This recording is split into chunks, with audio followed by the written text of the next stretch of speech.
The views and opinions of the hosts and guests are their own and do not necessarily reflect the views of the management and staff of Guardian Radio.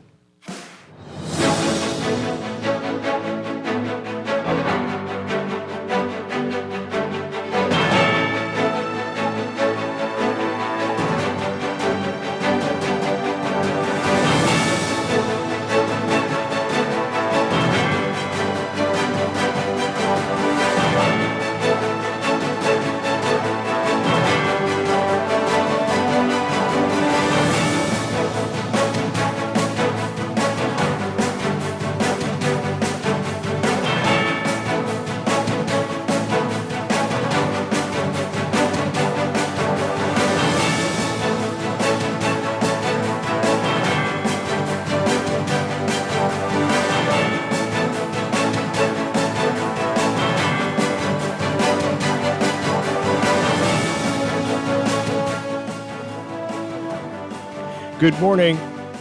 Abaco officials say the fire on that island is 80% contained. A brush fire threatening homes off West Bay Street. And in our discussion today, we are talking about rideshare systems. Is there a place for them here in New Providence and in the Bahamas? That's all straight ahead this morning. I'm Dwight Strachan. It is Morning Blend. Wake up, it's a new day. Wake up, it's a new day. It's the start of a new way. Don't you know that it's the start of the end of the old way. Wake up, it's a new day. Wake up, it's a new day.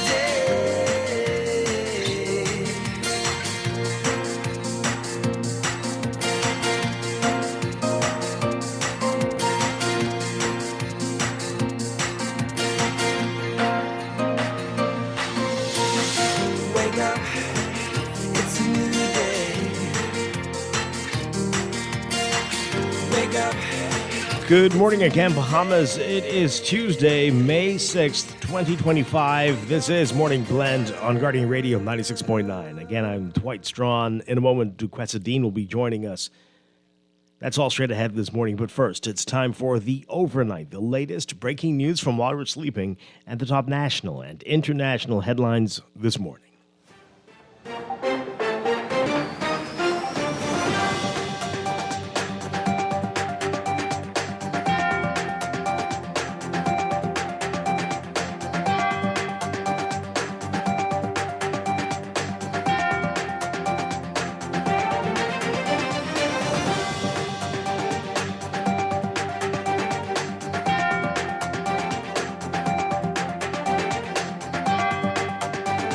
In the overnight, Central Abaco residents able to breathe a sigh of relief as exhausted firefighters, primarily volunteers, managed to contain a fire that had been businesses for days.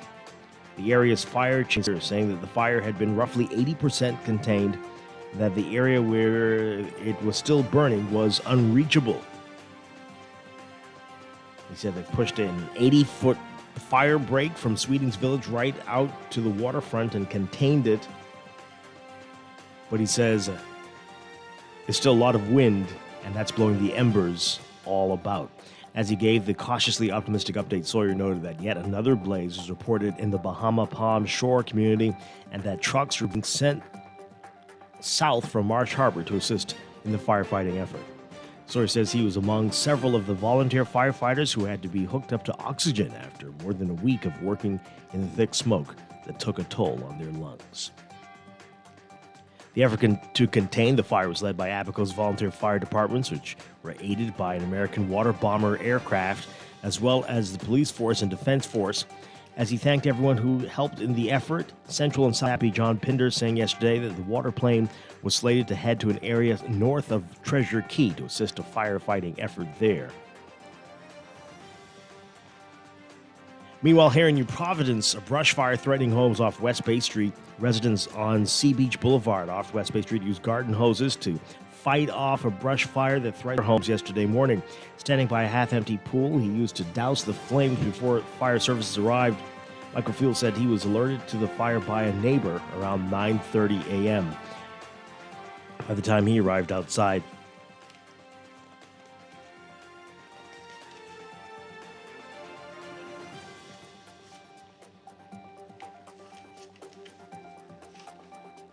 fire had already climbed to the top of a coconut tree and melted a portion of Field's back fence. You can read more about this harrowing story in today's Nassau Guardian.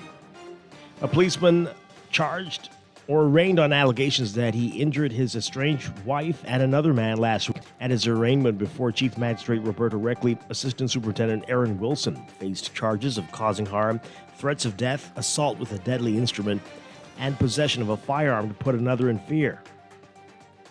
The charges stem from an incident at Woodstock Road on May 2nd. Prosecutors allege that Wilson pulled his service revolver on Emmanuel Petithomme, threatened to kill him, and injured him. He also is accused of injuring his wife, Jessica Wilson. He pleaded not guilty to the charges. The prosecutor, Inspector Kingsley Wilkinson, did not object to bail but asked the court to tag him with an ankle bracelet. However, Wilson's lawyer, Tonika Lewis, argued that to put an ankle bracelet on an officer with no pending matters was extreme. She noted that Wilson is a student at Eugene DePuy Law School and will be sitting exams soon. She said it would be degrading for him to be wearing an anklet while taking exams with other future lawyers. Reckley set bail at $7,500 and ordered Wilson to sign in at a police station on Fridays before 6 p.m. His trial is scheduled to begin July 7th. An inmate who escaped Princess Margaret Hospital are receiving treatment for a broken jaw, sentenced to 3 months in prison on Monday. Jamaican national Cyril Soltau told Chief Magistrate Roberta Reckley that he was thinking about his son and daughter when he jumped out of the hospital's window on April 27th. He apologized for his, quote, dumb mistake. Following a pursuit, corrections officers shot and captured Soltau near Crooked Island Street. Soltau is on remand on charges of murder, armed robbery, and arson. He was taken to the hospital after another inmate broke his jaw. Soltau told the court that he believed another inmate had paid someone to injure him. According to Soltau, he confronted by an inmate who was related to the man he's accused of killing. Soltau insisted that he knew nothing about the murder and that the police had beaten him to sign the paper. Prosecutors allege that Soltau stabbed Johnson Joseph to death during an armed robbery at a store on Wolf Road and Wilson Track on February 13th. Before he was charged with the murder, Soltau attempted to escape from police custody when officers took him to the hospital after he complained about having blood in his urine. He pleaded guilty to attempted escape and was sentenced to 6 months in custody.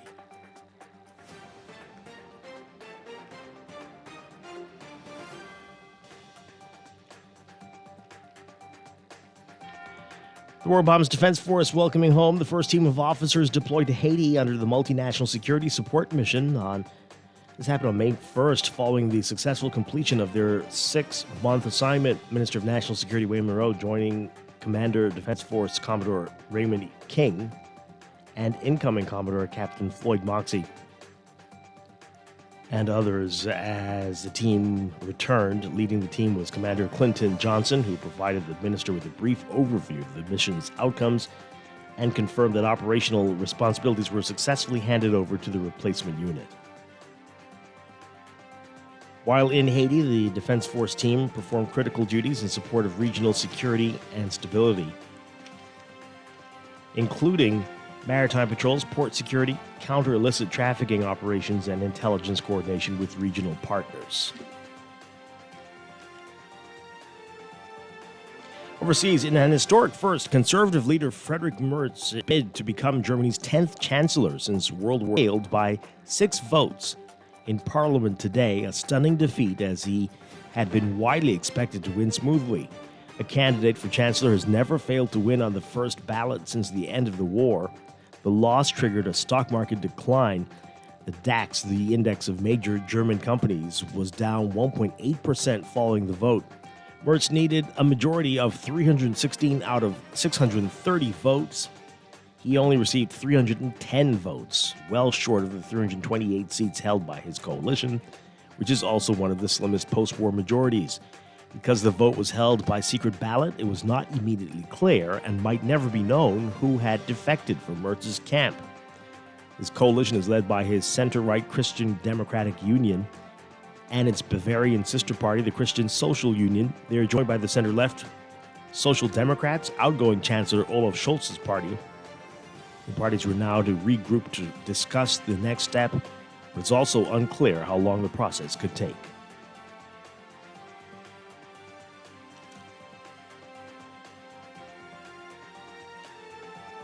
Israel's military targeting Houthi rebels in Yemen's Red Sea province of Hodeidah with a punishing round of airstrikes Monday, killing at least one person and wounding 35.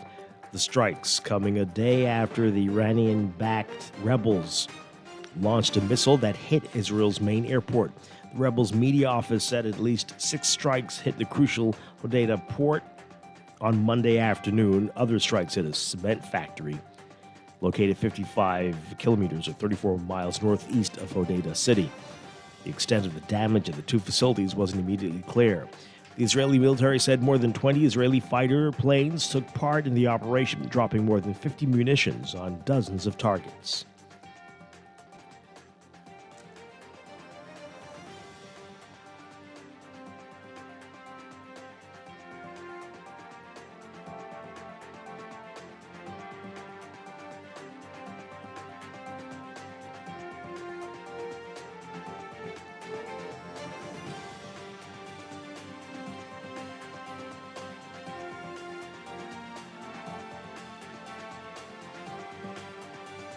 And the Premier of Canada's oil-rich province of Alberta saying that she will hold a referendum on separation from Canada next year if a citizen-led petition reaches the required number of signatures.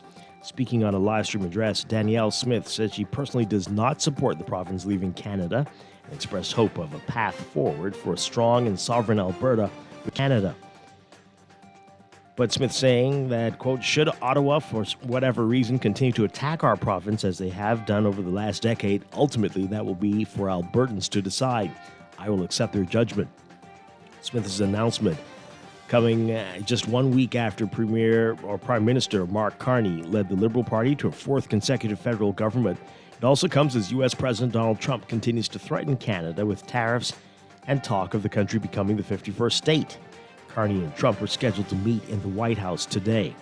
Smith's United Conservative government recently introduced legislation that, if passed, would reduce the bar petitioners need to trigger a provincial referendum. The bill would change citizen-initiated referendum rules to require a petition signed by 10% of eligible voters in a previous general election, down from 20% of total registered voters. Applicants would also get 120 days rather than 90 to collect the required 177,000 signatures. Smith accused previous federal Liberal governments of introducing different legislations that hamstring Alberta's ability to produce and export oil, which she said has cost the province billions of dollars. She also said she doesn't want the federal government meddling in provincial issues.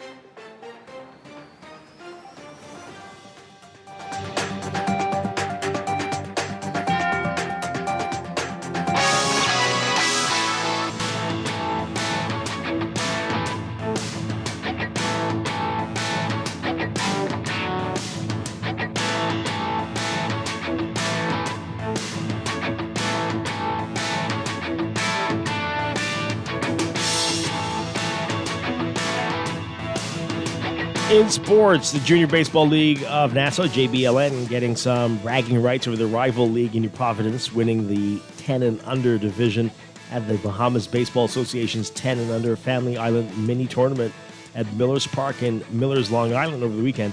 JBLN defeated the Freedom Farm Baseball League 8-5 in the championship game Saturday. The Farmers claimed the silver medal, and the Long Island Baseball Association 10 under team won the bronze medal. Read more about it in today's Guardian Sports section. From the NBA, some shockers overnight. Nikola Jokic showing why he's a finalist for another MVP award with his historic stat line. In one of the Western Conference semifinals at stake, the ball again found Aaron Gordon's hands. Gordon hit a three-pointer with 2.8 seconds remaining, supporting Jokic's 42-point, 22-rebound effort in giving the Denver Nuggets a stunning 121-119 comeback win over the top-seeded Oklahoma City Thunder Monday night.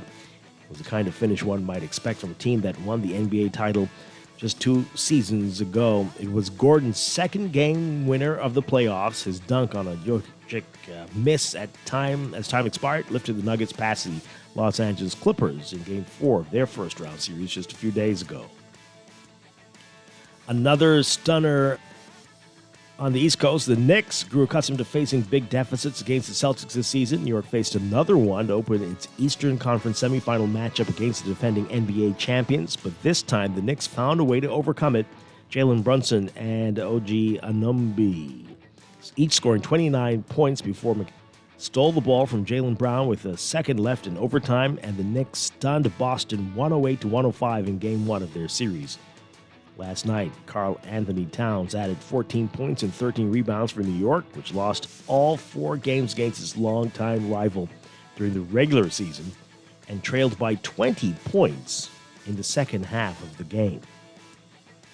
For Boston, Jason Tatum and Brown both had 23 points, who had an NBA playoff record 45 missed three-pointers to blow a game they appeared to have in control. Derek White added 19 points and 11 rebounds. Game 2 is Wednesday night. That's sports, and that's the overnight. Time for your first look at weather.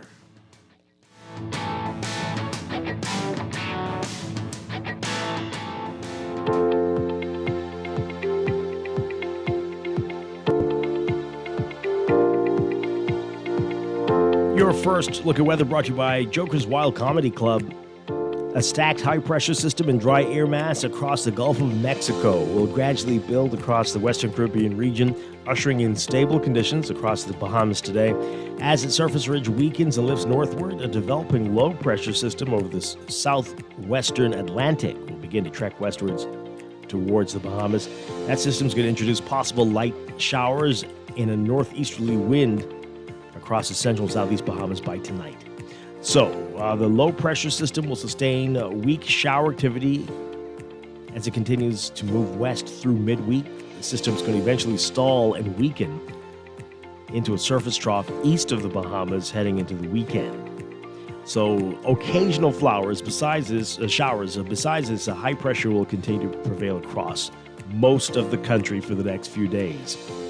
We're not expecting another round of much-needed showers and thunderstorms until the beginning of next week for the northernmost islands. And that's stemming from a late-season cold front lingering across the Gulf of Mexico. So got a long way to go with this dry spell, folks. Due to the high UV indices, it's suggested that everybody wear protective clothing, sunglasses, and sunscreen during extended periods in the sun between 10 a.m. and 4 p.m. especially. Your forecast for today, partly to mostly sunny, turning fair at night for the northern and northwest Bahamas, central and southeastern islands as well.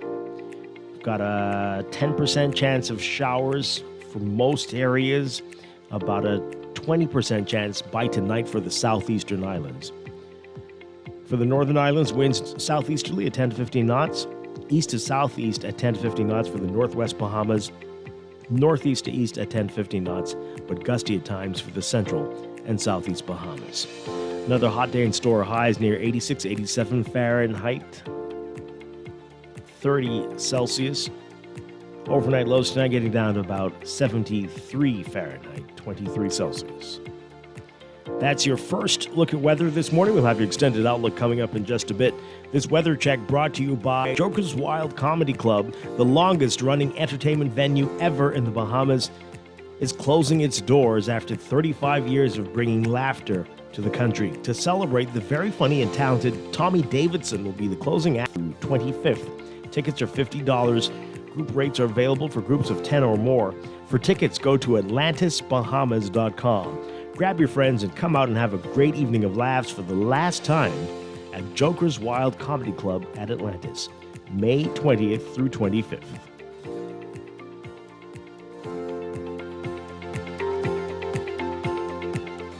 Wake up, it's a new day.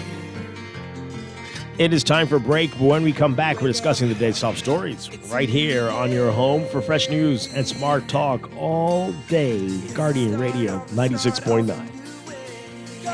It's the start of the end of the old way. Wake up, it's a new day. Wake up, it's a new day.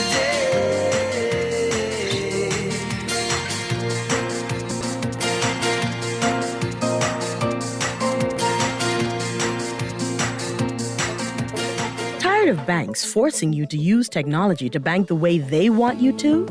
Your convenience is important. So no matter what your banking needs, Commonwealth Bank's friendly staff are always available in branch for that personal one-on-one service. But when you choose technology, our online and mobile banking app offers you state-of-the-art functionality. The choice is yours. Commonwealth Bank. Bank the way you want. Been off the WSC grid for over a year? Now's the time to come back and save big. For a limited time only, the Water and Sewage Corporation is offering up to 50% off reconnection fees for customers disconnected for more than 1 year. Don't miss this chance to reconnect and enjoy reliable, quality water service at a discounted rate. Call 302-5599 to learn more. Dedicated to dependable, affordable water solutions. You try to rest, roll with the best. For all your printing needs, there ain't no one better, no.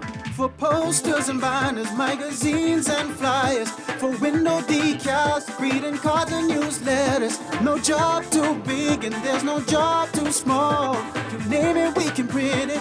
Just give us a call. Let Print Masters bring your masterpiece to life. Located in the Nassau Guardian Building, telephone 302-2361. Screws and Fasteners World, Balfour Avenue and Palm Beach Street, has those hard-to-find fasteners for you right now. You can find stainless steel regular hex, carriage bolts, galvanized bolts, threaded rods, nails, self-tap screws, sex bolts, anchor bolts, turnbuckles, masonry tools, hand tools, and weed whacker strings. Check out the rope selection and car body fasteners, too. Special orders are welcome. It's your #1 fastener store. Screws and Fasteners World, Balfour Avenue and Palm Beach, 261976.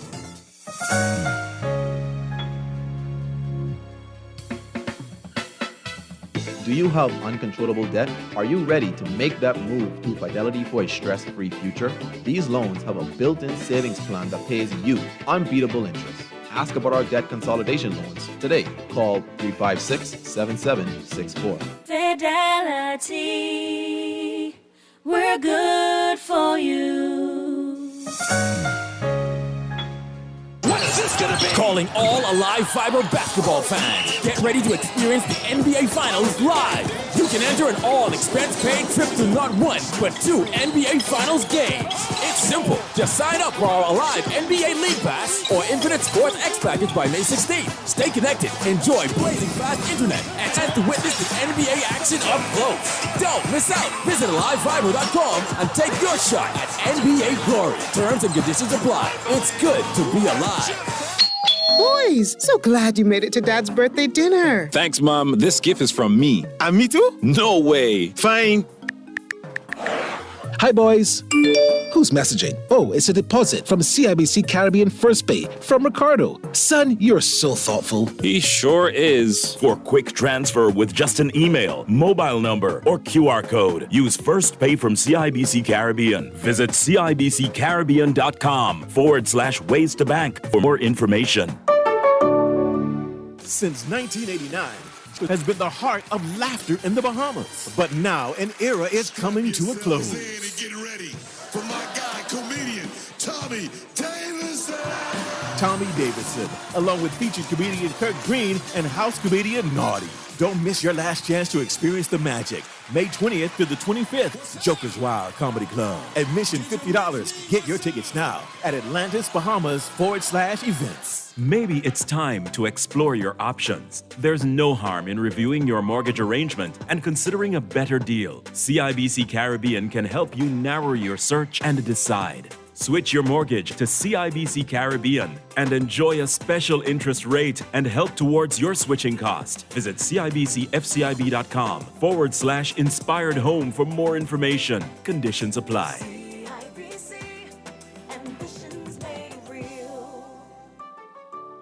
This is Guardian Radio 96.9 FM, streaming on GuardianTalkRadio.com and the Guardian Radio app, Nassau, Bahamas. Wake up, it's a new day. Wake up, it's a new day. It's the start of a new way. Don't you know that it's the start of the end of the old way. Wake up, it's a new day. Wake up, it's a new day.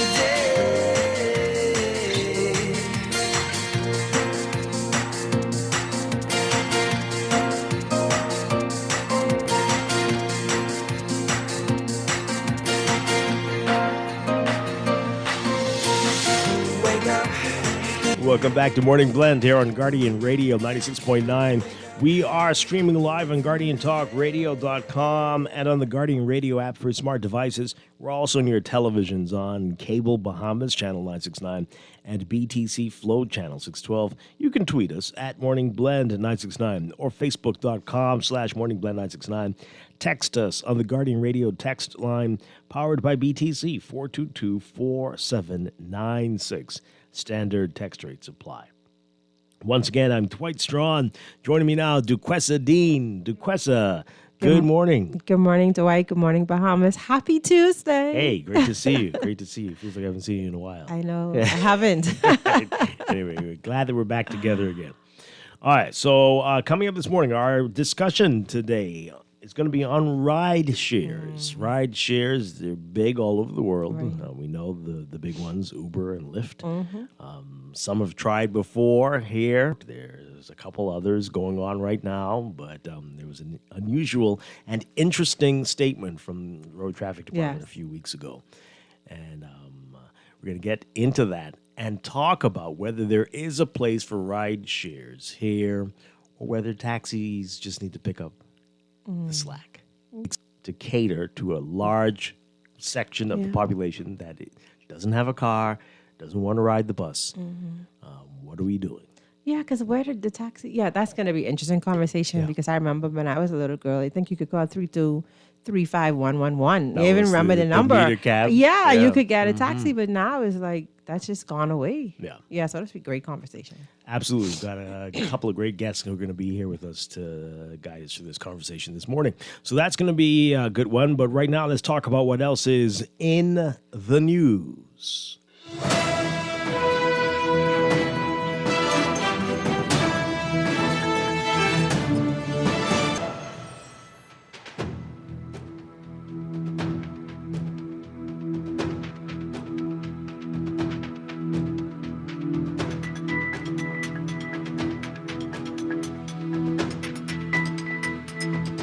And in the news, what's up with all the fires? What is going on? We know it is the dry season. Yeah. We know that is contributing to the brush fires, but we've had a lot of structural fires as well. And that's causing some concerns.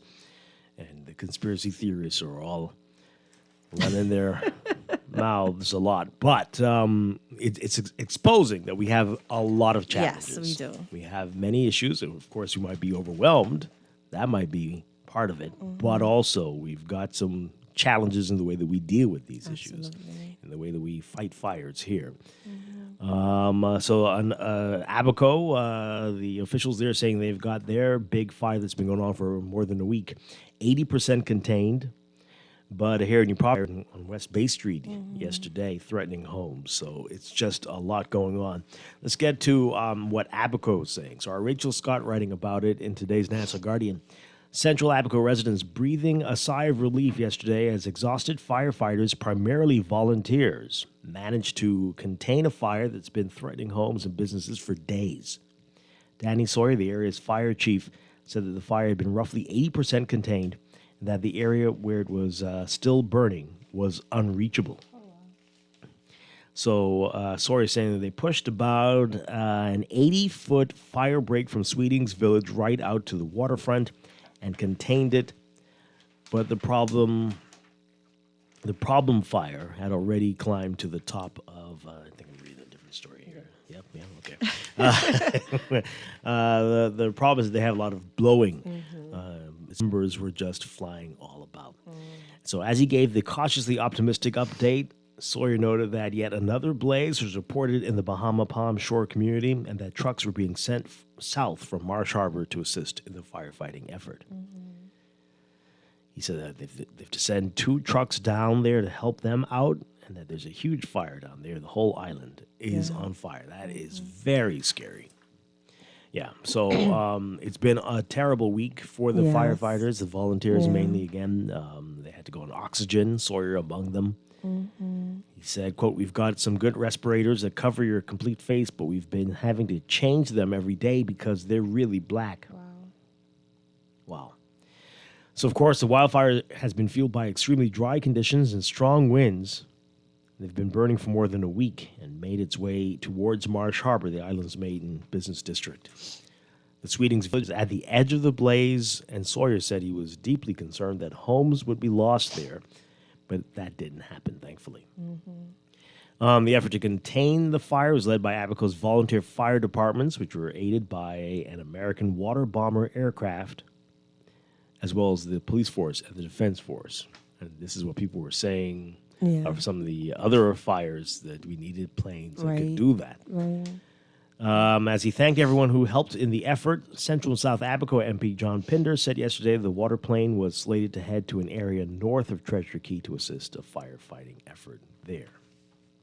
Thank goodness they had that plane dropping water. Yeah, so I guess that's connections, knowing the right people. Correct. Being able to call in help. A lot of second homeowners there probably the investments. know who to call. Yeah, and it also shows us what we need.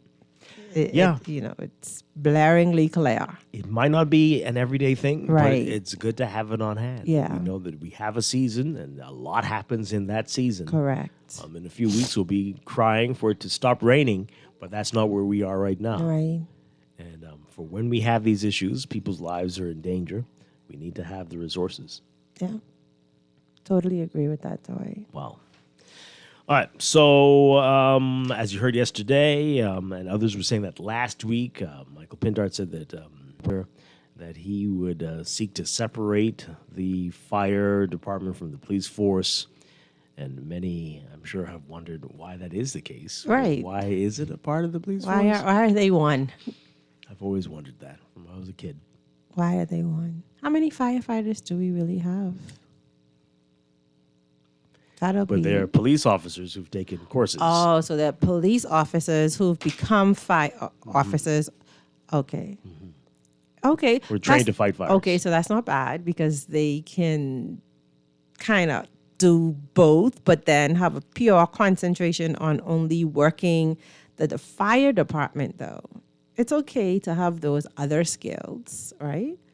But then to have more certification and more experience in firefighting. Not because we haven't had thing frequently doesn't mean that we will never get that thing, and we should be prepared for any eventuality. So having a dedicated force just, I think, is beyond necessary. The frequency of fires back in the day. Right, back in the day. It wasn't an everyday occurrence, right? And so maybe you could make a case for that. But things have changed. There's more technology. People are plugging in things all day long, and lots of batteries all over the place now, and it's hotter. And people litter, and so you don't think that your glass that you throw out and break will spark a fire. And so, things have changed. Things have changed. And as so they change, we should upgrade and change. Absolutely. Yeah. And not wait for something to happen to do it. Yeah. Now, what would that look like? How much would that cost? Well, I'm sure we can reallocate some resources. And then, Dwight, too, you can start small. You don't have to try to get everything one time. but at least have a progressive plan where you may start with maybe once a year getting a fire truck or once a year getting whatever life-saving equipment and supplies the firefighters need. So you have over time getting everything. I'm not saying that's not a cost, but you don't have to try it one time and make it an unrealistic cost. Yeah. Come up with a plan and Right. see how by this point we're going to have this, and by this year we'd have that. And Let's hear what you have to say about that, folks. Give us a call, 323-6232, 325-4316, 325-4259. Tweet us, Facebook us, text us, 422-4796. You can call us toll-free, too, 242-300-5720. Let's take this call. Good morning, call. You're on the air. Good morning, Dwight. Good morning, Tequesta. Hi, good morning. You know, Tequesta, I'm going to beg to differ this morning on not being able to get more than one asset at a time, because this crisis of fire engines and ambulances in this country has been discussed for over decades now. And if we could find millions and millions of dollars to travel all around the world, and I'm now not putting it on any one specific government. I mean, one specific political party government. I'm putting it across a whole spectrum of both parties that have run this country. Right now, as it stands, with the millions and millions we are spending, and we are not getting any sort of real information on the returns on our money. It's about time now that we get very specific with the governing party and tell them one ambulance and one fire truck is not going to do it per year. With all these islands now and with the high season of fires now, we got to get at least, I am sure, if we could invest millions and put millions of dollars into traveling budgets and stuff, and how much does a fire truck cost compared to the millions that we're using for traveling, we could buy at least 5 fire trucks a year, at least, at minimum. You know, the islands need them. We need them here in Nassau, New Providence proper.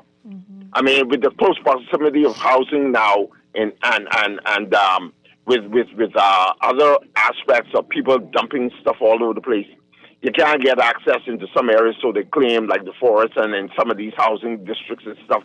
We need now to get very specific on these things. We need the fire trucks. We need the ambulances. In fact, we need even our hospitals open up to full capacity. But these things are not happening in real time. And in terms of the fire department and the Royal Bahamas Police Force, it's likened to the traffic department and the Royal Bahamas Police Force. Yes, they are cross-trained in things, but we got to have these, even though they are one in a collective, but independently, we need to get them more efficient to operate properly. You know, you got traffic accidents here, police officer in a car, in a Royal Bahamas Police Force car. And from what I was told, these guys are trained that if anything happens, they are able to assist. But that car will roll past and go somewhere else, and the accident is still there holding up traffic and everything. You see how all these things mesh together? Come on, man. We as a people, we got to get past this point. We are past this point, and we need to move the systems forward. Where are our leaders and the visionary leaders and everything? Where are they? Let's begin to repair these things and get these things moving, man. Thank you very Thanks for taking much. my call. Appreciate it. All right. Let's take another call. Good morning, call. You're on the air. Yes, good morning to both of you. Hi, good morning. We're talking about vision. Listen, we have a plane, I understand, one that was confiscated, drug use. But these gentlemen want to use that plane to go island hopping during election season. That plane could be outfitted to carry foam to out fires. But they don't have that vision, you see. But these fellas can't see just right across the street that maybe we could use that to help the Bahamian people instead of helping ourselves. And that's the problem we're facing with these leaders we are electing. They're only about themselves. They don't care about us, as we can clearly see, because if they did, that plane would have been outfitted today. Am I right? I'm not too sure about that, but I hear you. I hear you. Well, something. That's what I would do if I were leader. Yeah. All right. Yes. Okay. I don't know if it's the right type of plane for it, but Yeah. but I But hear something you. You gotta would be have been doing. done. You gotta Yeah. think about something. Right. Indeed. Another call. Yeah. Good morning. You're on the air. Morning, Dwight. How are you? Doing well. Man, boy, when I think about this, I think about local government. Abaco people really shows how they can run their situation. You know, the MP, I can't remember his name, PLP MP, he mentioned about the aircraft, and I can't remember the cost. I think it's a couple $1 million. I think the government has to look at that. If we could just purchase 2 of those, we already have the police who can fly those aircrafts anyhow. Shouldn't be an issue. But, it really comes down to vision and those who are in charge. Like Mr. Leslie Miller said last night on TV, hey, if you are not prepared to do the job, step aside. And we're having this issue in the Bahamas and many, many ministries where people are not doing their jobs. You see, and if they can't do their job, step aside. And that's the problem in this country. Leadership, we need to say, if you can't do the job, go home. I'm tired of hearing this over and over. People are not doing their job. It's 2 different things you're saying, though. Is leadership and people not doing the job. You mean the leaders not doing their job? Yeah, whoever is responsible for these ministries and stuff, if the people below them are not doing the job, they need to remove them. If they can't see these people ain't doing their job, then remove them. And then if they don't do it, then they need to go too. It's simple. You have to perform, man. Okay. If we can spend millions and millions of dollars on other items here, they can buy two of those aircraft with a breeze. Because we already have qualified police air wing. We have an air wing division. So that's not a problem with flying the aircraft. And we have the money, Right. So I commend the minister, the MP, and I can't remember his name right now, on his efforts. And the Abaconians are very independent. And you know something? Local government needs to come. Thank you. Okay. Thank you. The MP, Central and South. With the okay. And yeah, well, they prove already that if they had a little more autonomy, God knows how far Abaco would be. How many? And this is just my own brain, right? I'd like to know, how many other places have volunteer firefighters ready and positioned to go in the event of? Probably a few, but not as organized as Abaco. Right, and the resources. We certainly don't have it. You understand? But Dwight, before we move on to that next call, there was something that the first caller said that really, really stuck with me, because we're doing a lot of promotion. We're saying, come to the Bahamas. We're spending a lot of money going in all these places all over the place, talking about come and visit the Bahamas, and not that tourists have any greater value than we do. Is there a plan in the event some major catastrophe happens that involves fire, that impacts these areas that we have our tourists coming in, right? What is the plan? Are they going to be, what? I think the vision is just one. What do you think? I'm thinking the vision is just one-sided. I don't think there's a plan. But I think the vision isn't complete. You're here trying to get all these people to come here, but if there is a fire, if there is not just a fire, any type of emergency situation, are we really prepared? We're not prepared for us. We're not prepared for us. So the vision, whoever is driving this campaign, there has to be more than just let's get people to come here. Let's make them safe while they're here. Like contingency plans. When I was growing up, I was told to be prepared for any eventuality. So when you craft your vision, every eventuality has to be discussed. Indeed. Well, we hope it is being discussed and something done. But I don't know how. Yeah. I'm not too sure if we're a part of the plan. But we do have a new disaster risk management authority, and perhaps they can enlist on the what the response would be in something like that. God forbid we have to face something like that. All right, let's take some more calls before we get to this fire on West Bay Street. More call, you're on the air. Good morning, Dwight. Hi. Good morning, Duquesa. Morning. Duquesa, this Grammy boy, GNN. I rise on a point of information in this dishonorable House of Assembly this morning. Okay? A point of information, Duquesa. You said that someone was saying that the police and the fire services need to be amalgamated. And how do the firemen get to be firemen? Well, I didn't say that.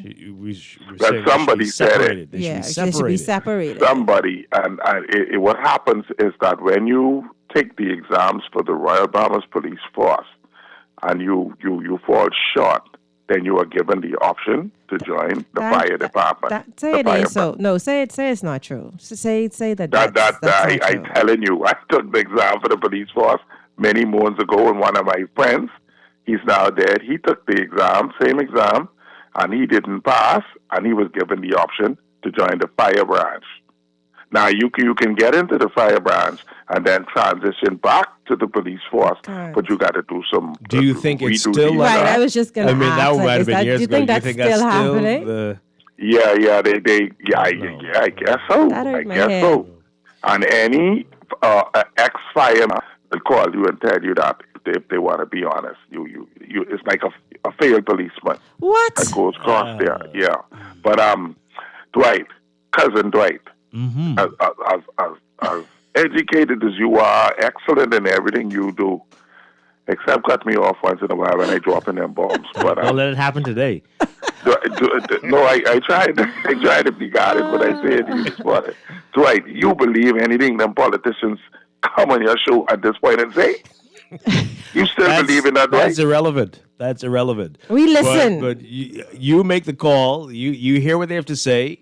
And then you watch. Well, let me tell you something. Them ones who done been in there, and some of them would then come down and then get fired and come back again and say, I don't believe nothing what they say, Dwight. Nothing. I ain't believe nothing. GNN don't believe nothing what they say. But you got to hold them accountable, right? So you remember when you went on that show and you said this? What happened to that? So remember the things that they say, whether you believe that they're going to do it or not. Make them remember that you remember. Yeah, hold them accountable. That's like the court backlog. That's how many things you got to tell them. Remember this year and remember that year. Don't worry about that. If we get tired of that, Dwight, we tired of that. But listen, you know what the problem? You know what problem we have in this country too? In addition to politicians that don't care, Dwight, we have a maintenance problem. Yeah. Bad maintenance problem. We have a bad maintenance problem, Dwight. One of those engines costs like $3, $4, maybe $500,000, right? But when we bring that fire, okay, let me use the police car. We every year fleet of new police cars. The next year or the next couple of years, another fleet of new police cars. And then when you pass the police training college or whatever, a whole fleet of police cars or 2 or 3 in the parking lot, they broke down. The same thing with buildings. Same thing with everything in this country, right? We have a maintenance problem. One of those engines we can have a 15-year engine that is well maintained. But you know what our politicians do? Okay, let them set, try them, border them set, let them set break down. Okay? So when me and Duquesa get in, we can order a brand new set. And then when we go back in again, let Duquesa won't break down, and that is our problem. We are. All right, I hear you. Fire engines, definitely you got to maintain them. But cars, they go through a lot of wear and tear. So that is to be almost expected. Now, buildings, that's the thing. Why do we allow the buildings to run down to the point where... Yeah, now you're coming back on my page. But right, police cars, so I know police cars and companies all over the world, right? Some of them older cars are so well maintained, and we don't put more pressure on our cars than what they put on theirs. You sure? You know what I mean? But see, in our country, if it ain't you, I don't know if they have the potholes in the narrow. Listen, and I agree with that too. Yeah, but so in I our think that's country, gonna right, if it ain't brand new, ain't nothing happening. I Thanks hear for you. taking my call. Appreciate it. Thank Okay. you. Yeah. Oh boy! All right, let's take a few calls really quickly. Running out of time for this segment. Good morning, caller. You're on the air. Are you there? No. All right, caller. Good morning. No? Okay. Let's read this really quickly. This is about the fire off West Bay Street yesterday. So residents on Sea Beach Boulevard off West Bay Street used garden hoses to fight off a brush fire that threatened their homes yesterday. And this is around 9:30 in the morning, standing by a half-empty pool. He used to douse the flames before fire services arrived. Michael Field said he was alerted to the fire by a neighbor around 9:30 a.m., By the time he arrived outside, the fire had already climbed to the top of a coconut tree and melted a portion of Field's back fence. Wow. Field says he called the authorities right away, noting that they had already been alerted by another resident in the area, an adjacent road, before arriving at the scene. He commended fire services for their work, but said that the terror made the short wait time feel like forever. Yeah, I can imagine. Firefighters were able to contain the fire after seeking help from a tractor operator near a local restaurant to put out the remaining small pockets of flames. Brush fire is one of several in recent weeks. Of course, you know about the fire downtown. More on that fire downtown a little bit later in the show. But, wow, we've got a whole lot of your text messages here. Let's get to these. This is what Michael Pintard said yesterday is what Bahamians have been saying for years. Why not have a standalone fire department? The problem is they promised the world in opposition and once voted in, don't do it. Okay, well, like a transparent government and freedom of information, it becomes not important once elected. Well, you have to make sure they remember that it is important, right? Don't let them forget that you promised this and we really need it. Because we're fire in election season, and then we too get a bit passive. Yeah. Once they've gotten it, we just once it starts raining, you think people are going to be talking about this anymore? Right. So.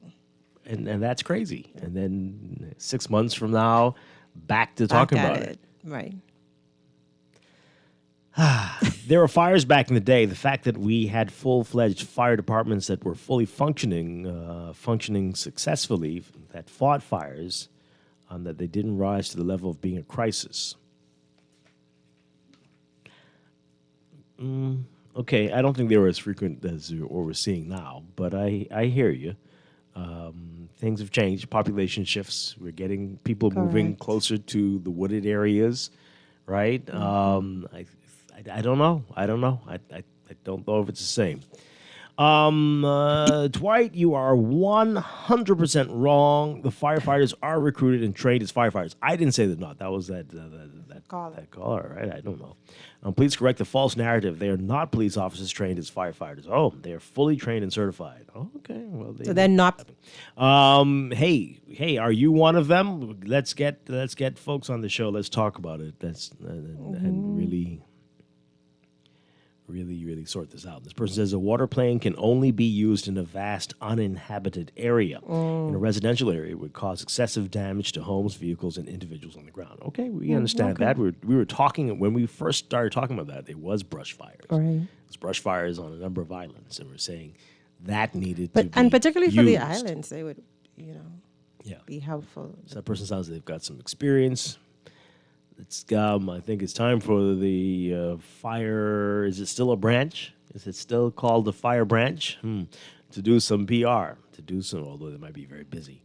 Well, this is a great opportunity to be out talking too and have prevention conversations, right? Here's what to do in fire season, or here's not what to do, and we're very active. So it's time to become proactive. Yeah. Do people realize that since the pandemic and major disasters worldwide, that ambulances and fire trucks are in demand, and fire trucks are on order? Okay. Oh, really? They're on order? Who's this? Who's this saying this? Oh, do you know how many? No. And when they're set to arrive? Okay. After the fire season? You find information through text messages. Right. Yeah, sure. Well, thanks for letting us know. No, seriously, I don't thanks. I believe that.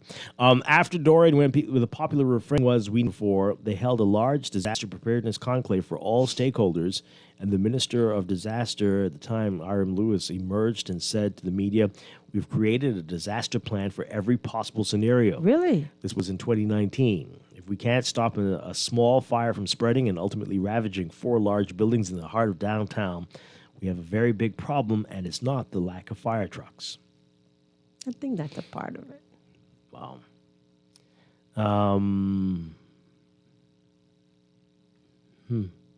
Remember, Abaco wanted to separate from the rest of the Bahamas back in the early 70s. Those people who they don't need y'all lackadaisical people. I took out some parts of that text, by the way, because there's some things in there that did need to be in there.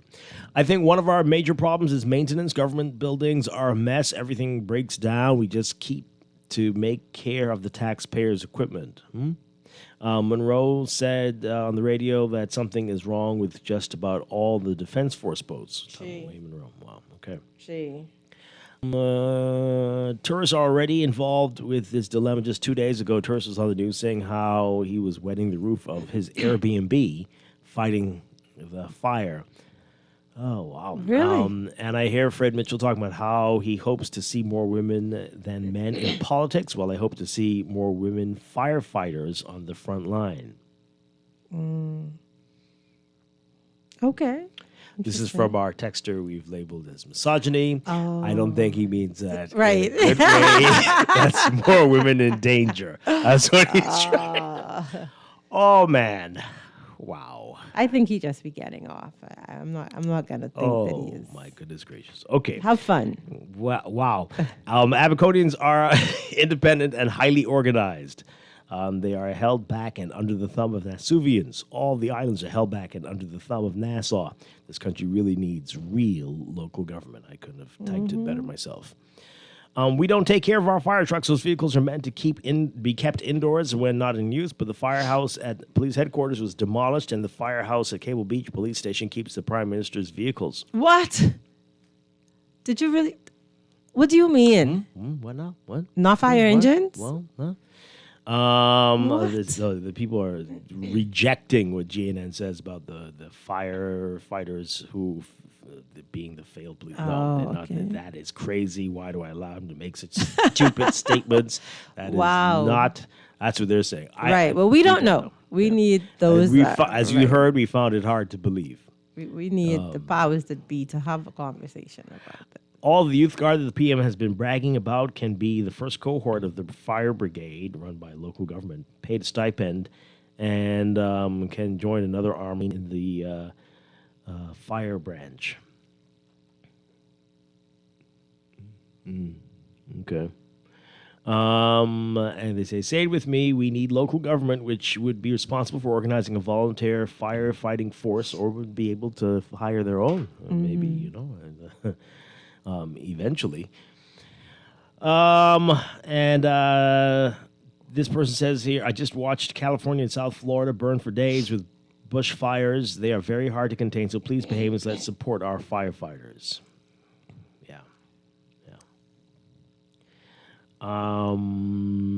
Cable Beach Fire Station has a fire truck stationed there along with the Prime Minister's car. Oh, along with them. One final call before we go to break. Good morning, caller. You're on the air. Good morning, Dwight. Hi, good morning. Good morning, Dwight. Hi, good morning. Good morning. Good morning. And good morning, Miss Bean. Morning. Okay, Poppy, I was Turn on your radio for us, yesterday- please. Turn on your radio. Sorry for that. Mm-hmm. That don't happen too much. I went through blind too. Yesterday we celebrate Teachers Appreciation Day, I think all over the world, and I just want to say thanks to the former teachers who teach you, me, and everybody else, and them teachers who teach in private and public, Rachel, college, university, and all that stuff, even the janitress, them and stuff, and the teachers aid and all that. Thank you for what you used to be doing for our children. Dwight, you know if the youth guard would something, I think that's a program the Prime Minister started a couple of years now here, if like they used to be helping us with the fire, when we have the fires and stuff like that. I was thinking that we need to maybe have a exercise program where us being people, we volunteer our time and get some training how to be able to fight with them, because they might not have enough people. And I think the training for them, I think they need to have everything where they need the clothes and everything. Dwight, something you said on the news earlier this morning, if the person, the officer who the lawyer was begging for to the judge, which you reported earlier, they did give him the bail without the ankle monitor, what the lawyer was fighting for. Yeah, I think that was Sound like he rejected. got the bail, but I didn't understand you. They Right. still, It doesn't sound like they Doesn't sound did like the ankle bracelet. No. He ain't got the ankle bracelet. They gave him the bail. It sounds that way, right? Yeah, it sounds that way. Yeah. Please be listening to you when you do the news, Dwight. Thank you very much. Keep up the good work. Thanks a lot. I think you can volunteer. I mean, if you're interested. It'll be good to know, right?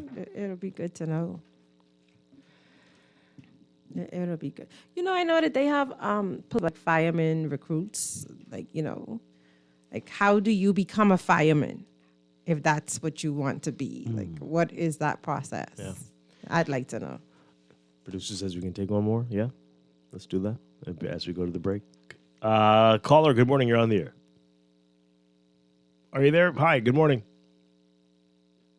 Okay, good morning, caller.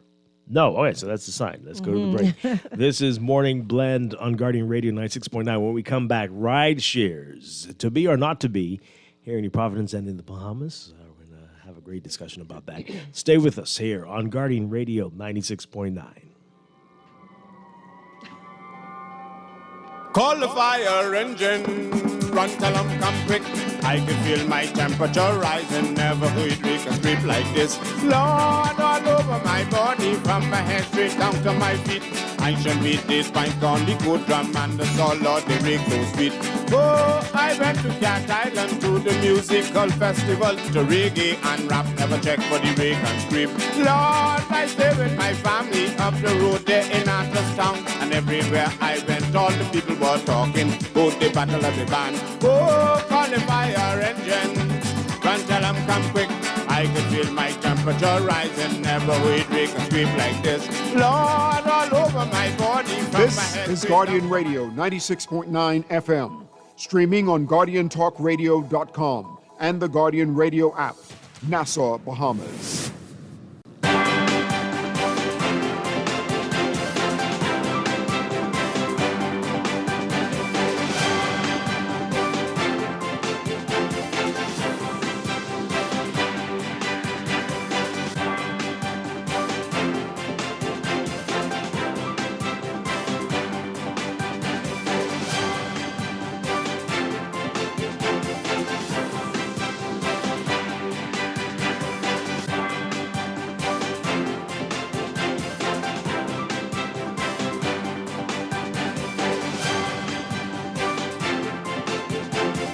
It's time for your first good traffic for the morning, brought to you by RBC. With RBC, reaching your goals happens here. In your real-time traffic right now, we've got a couple of hot spots for you. We've got Blue Hill Road, seeing some slow-moving traffic from about Carmichael up to Independence Drive, especially once you get north of Seoul. And over on Milo Brother Highway, also busy for you as usual, from Fire Trail straight up to Tonic Williams Darling Highway. Westbound on Tonic Williams Darling Highway, also seeing some slow-moving traffic at this hour. Another hot spot for you, Eastern Road, from just west of San Souci to near Foxhill Road, and pockets along Prince Charles Drive, especially the major intersections like Foxhill Road, Beatrice Avenue, and heading into Robinson Road near Soldier Road. Those are your hot spots right now. We'll have another update for you after the 8 o'clock news. Morning Blend Traffic brought to you by RBC. With RBC, your ideas happen here.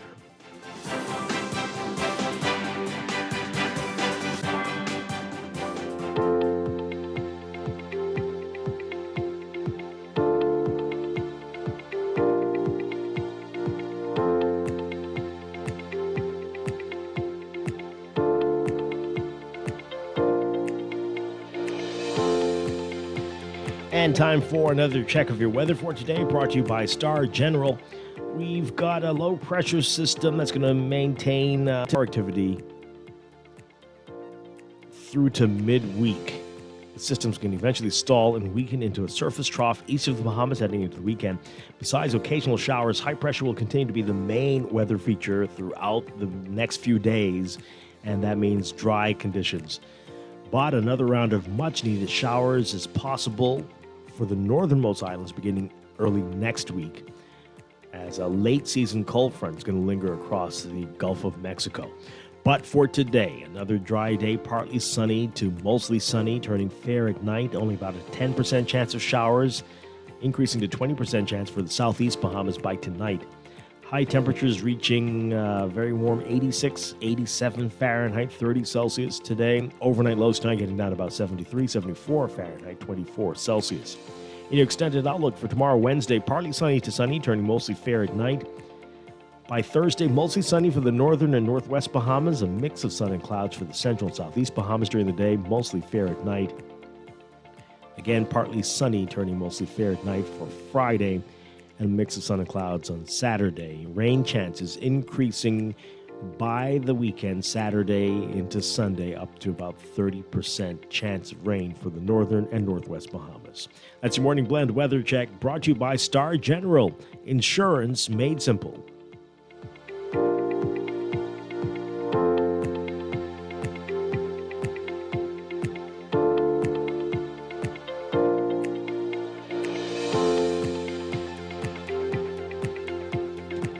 carrying a new line of tile, the Sky series of porcelain. Comes in 4 colors, tones, and shades. There's Sky Noir, Sky Azure, Sky Glance, and this one, Sky Green. Sky Green, as you'd imagine, gives you a smoky kind of feel. It's not heavy and depressing, but gives the area. The Sky series comes in 2 formats, 24 by 24 at $5.30 a square foot, 12 by 24 at $5.25 a square foot. I really like this series for big spaces, and being porcelain, they can take a lot of traffic. The Sky series at Pindu Tile. Maybe it's time to explore your options. There's no harm in reviewing your mortgage arrangement and considering a better deal. CIBC Caribbean can help you narrow your search and decide. Switch your mortgage to CIBC Caribbean and enjoy a special interest rate and help towards your switching cost. Visit CIBCFCIB.com/inspired home for more information. Conditions apply.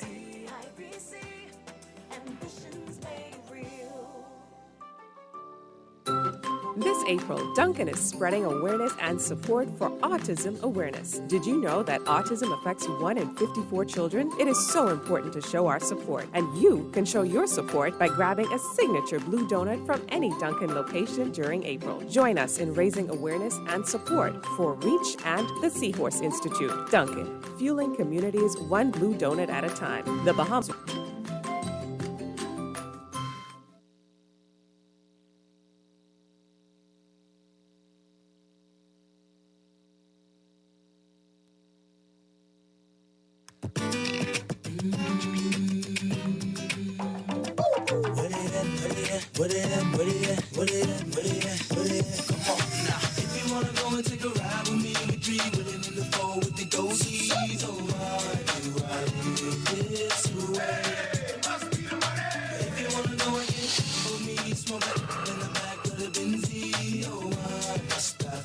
We are back with Morning Blend on Guardian Radio 96.9. Dwight Strachan along with Duquesa Dean. All right, we're changing gears, talking about transportation in the country, ride shares, and an interesting statement from the Ministry of Energy and Transport and the Road Traffic Department a few weeks ago. I'm going to read the statement now. The Road Traffic Department is the only legal agency that can issue grants for the purpose of transportation for hire or reward. Members of the public are advised that it is illegal to offer Uber or rideshare services to the public using private vehicles. Further, the department is strongly warning the public that this practice is unsafe and dangerous. All activity relating to the illegal use of private vehicles should be reported to the Traffic Division of the Royal Bahamas Police Force. The public can also contact the Road Traffic Department. So that was an interesting statement. We've seen ads on social media for rideshare companies. We've had a few that have come and gone, but a few still around. So that left a lot of people scratching their heads. What's really going on? Are these companies licensed properly? What is the deal here? And what role should taxis be playing in all of this? So we're very pleased to have back with us. We're going to go to news in just a bit, but we want to introduce them before we get into the conversation. Very happy to have back with us from Ride Bahamas, John McPhee, and from Safe Ride 242, Chatson Gray. Gentlemen, great to see you again. Great to have you here. Good morning. Good morning, Dwight. All right, so we're going to go to the news, but we've started the conversation, giving you the appetizer, and want to get into this. Is there a future for rideshare companies in the Bahamas, in New Providence? You got a quick answer before we go? Yes or no? I say John? the answer is yes to that. Yes? Chatson, what do you say? I would tend to agree. Okay. All right. So we're going to see how this goes when we get back in just a bit. This is Morning Blend on Guardian Radio 96.9. Stay with us.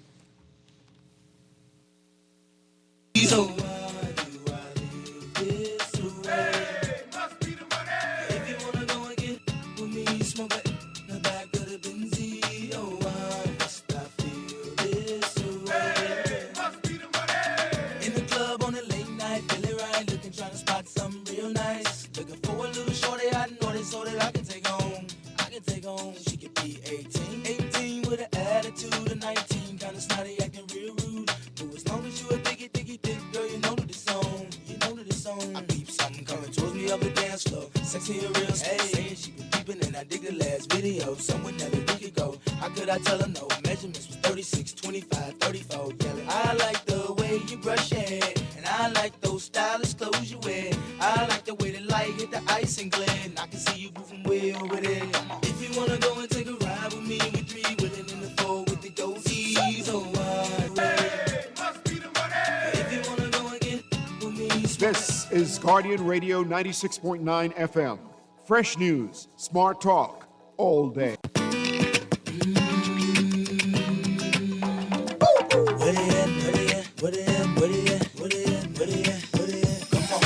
if you wanna go and take a ride with me, we three willing in the four with the goatees. Oh, why do I live this way?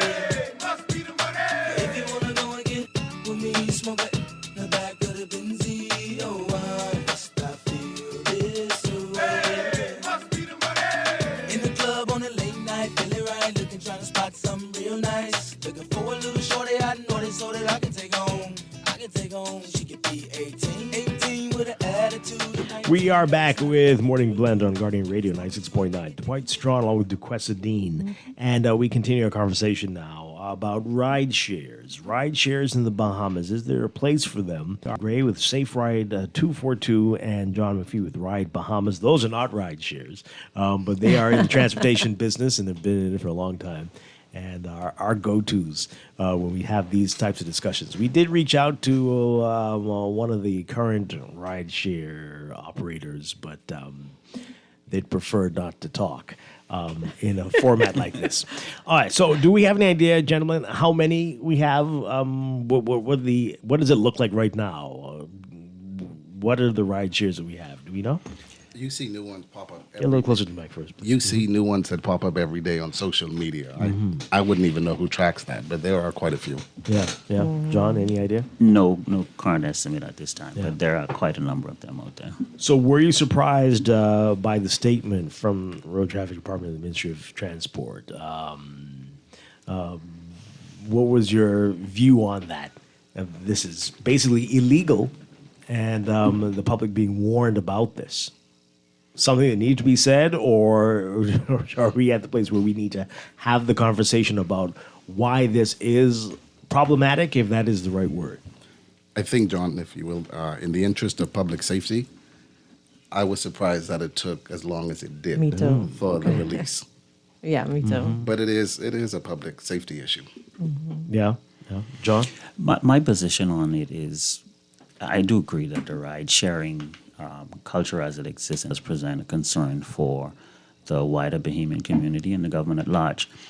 However, I was surprised that the minister made the statement in the absence of the fact that in the past, in the early days of our administration, a comprehensive proposal as per a solution to the current problem, which is the existing taxi services or system has left the inner city. It serves only the visitor population.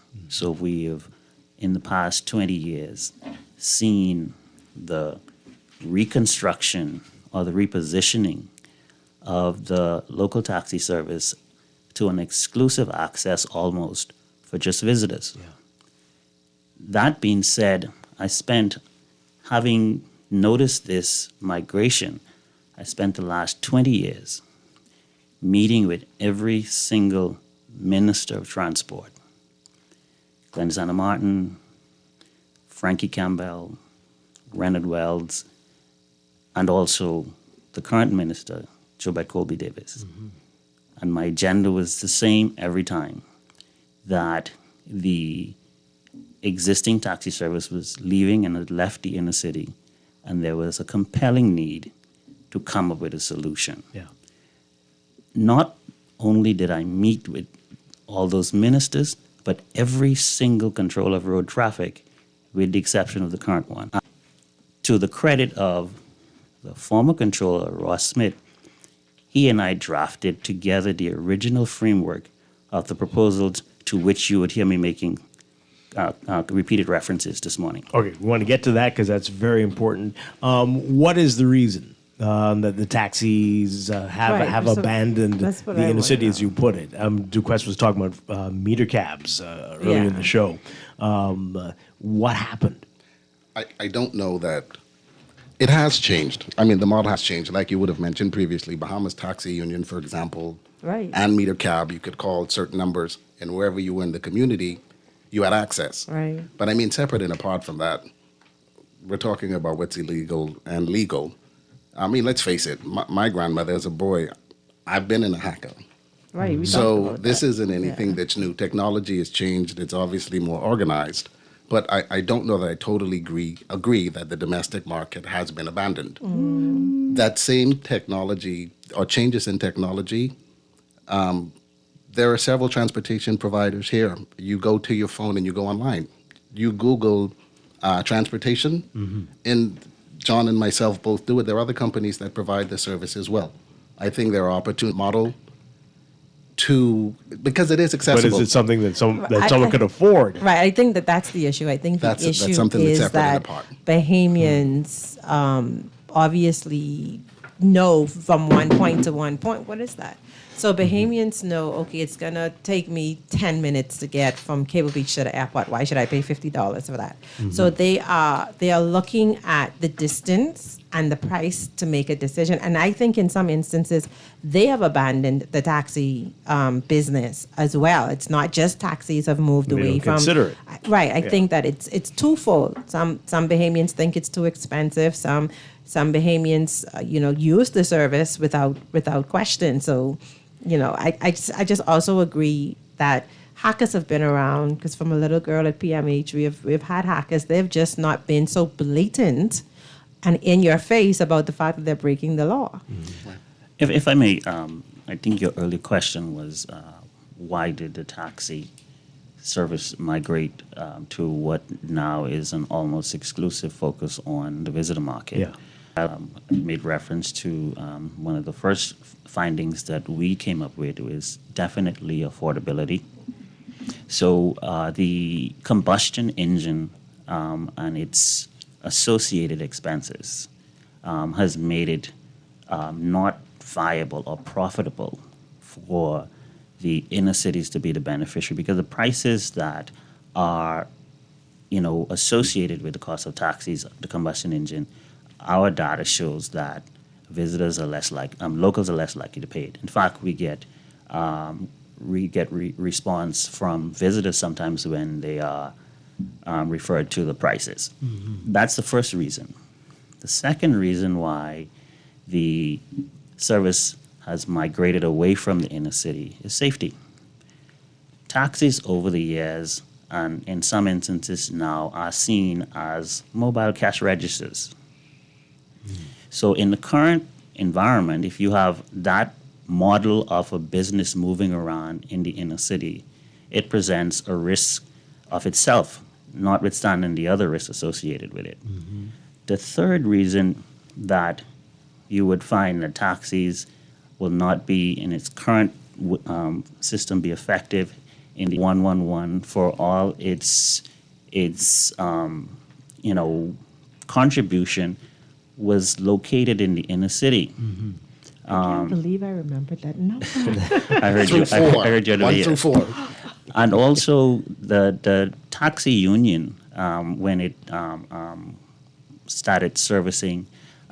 Taxi union is situated on Nassau Street. So there's something to be said about the fact that to a large extent, I remember my brother used to work for 35111 at one point, and they would not necessarily be, when they get on the radio and they try to find a cab, they find the car that is closest to the call. Right. And so you had this product that was existing in the inner city spread out. So it lend itself to efficiency. So where are they now? Also, if I may add, 35111, they function at a time when diesel was very affordable. Okay. So remember the Mercedes diesel? Yeah, all exactly. over, right? Yeah. So when you take away those components and you put affordability, safety, and efficiency, you have the divorce that we're talking about right now.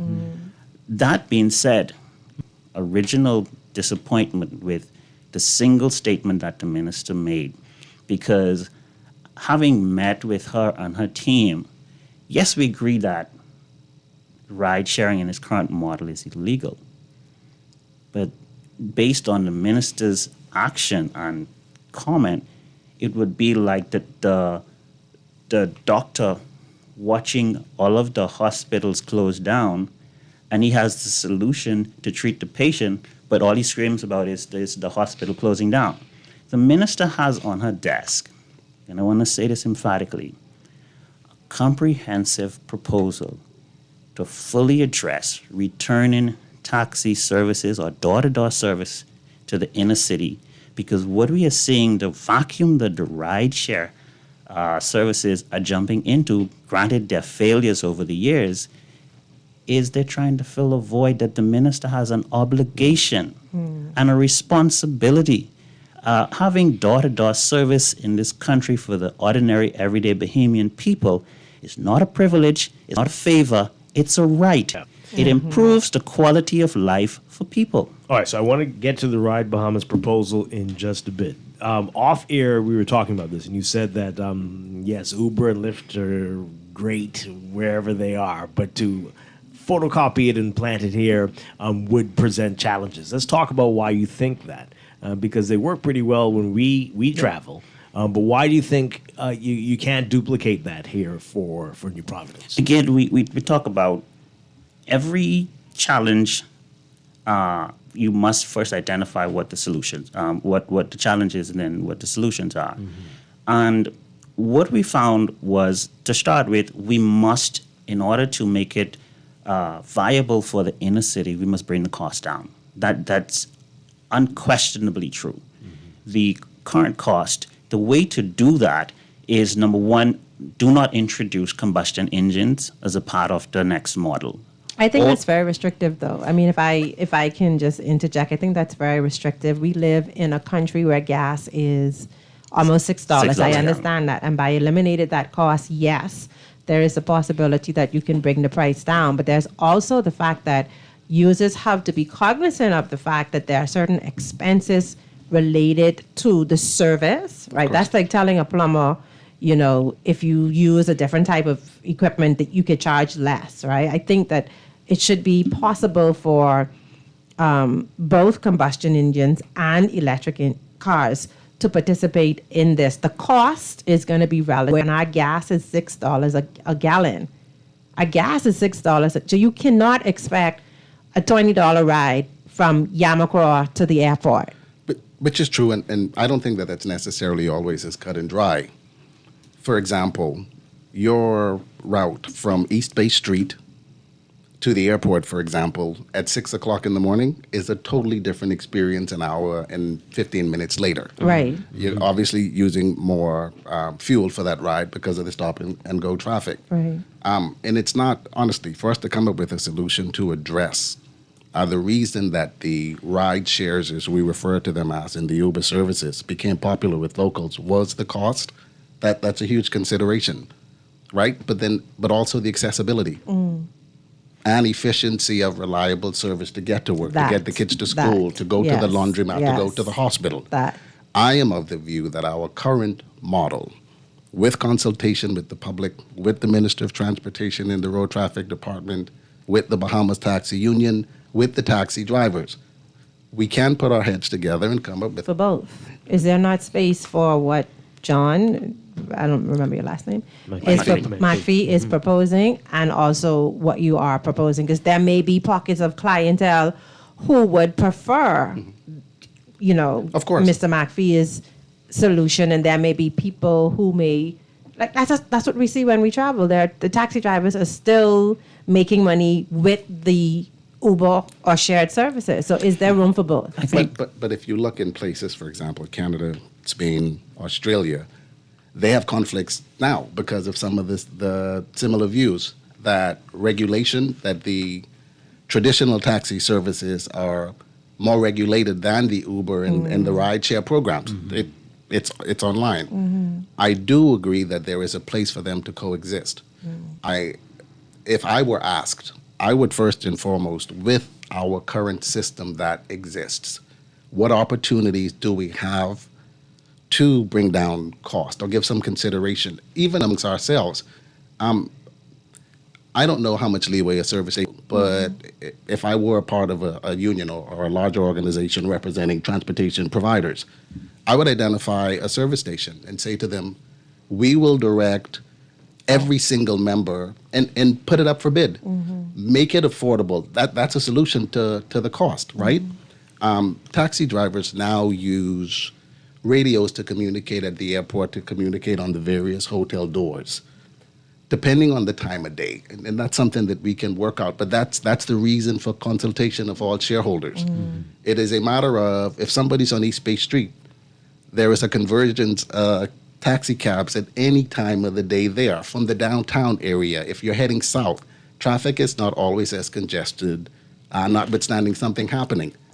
What I'm saying is, and it's not perfect, I believe that we have opportunities within our current system, put our heads together to make it affordable, to make it efficient, and to make it safe for our domestic market. I have a question. Go ahead. Mr. McPhee, or any of you can answer. When we were younger, we spoke about the fact that you could call 35111. I remember the number. Yes. Why is that not an option today? Why is it? I want to understand why that went away. Why did that service was essentially taken away? Because there was a concentrated group of people who worked for this union, right, that did this service. Why did that fall away? Well, they're separate because the Bahamas Taxi Union was a grouping of union members. The meter cab system was a separate thing. Okay. They were something that were totally separate and apart. Mm-hmm. So, and again, I don't think, is there one central number? We've lost that. I mean, there's not. We could call those two places and more often than not get transportation. I think we what we're doing is romanticizing about a particular business model that served its time. And for all the reasons that we identified, that business model has fallen away.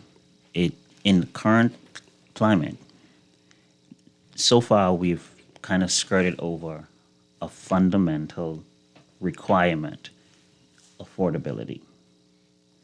There are disabled people around this country in large numbers. When you talk about bringing door-to-door service experience to them, in my meeting with the Department of Social Services and conversation with the former minister, Obi Wilshcombe, affordability was the trademark. We cannot succeed at solving this problem on the requirement for these are people whose income bracket reflects a certain demographic. And if we're going to speak seriously and promisingly to solve this problem, we've got to address affordability. Now, having said that, one of the things I did in preparation for this proposal was collect as much data as I can from my platform, from talking to the locals. And what we did was we plugged that data into a business model. We've sent it as far as, we have a great Bahamian who lectured at Virginia Tech.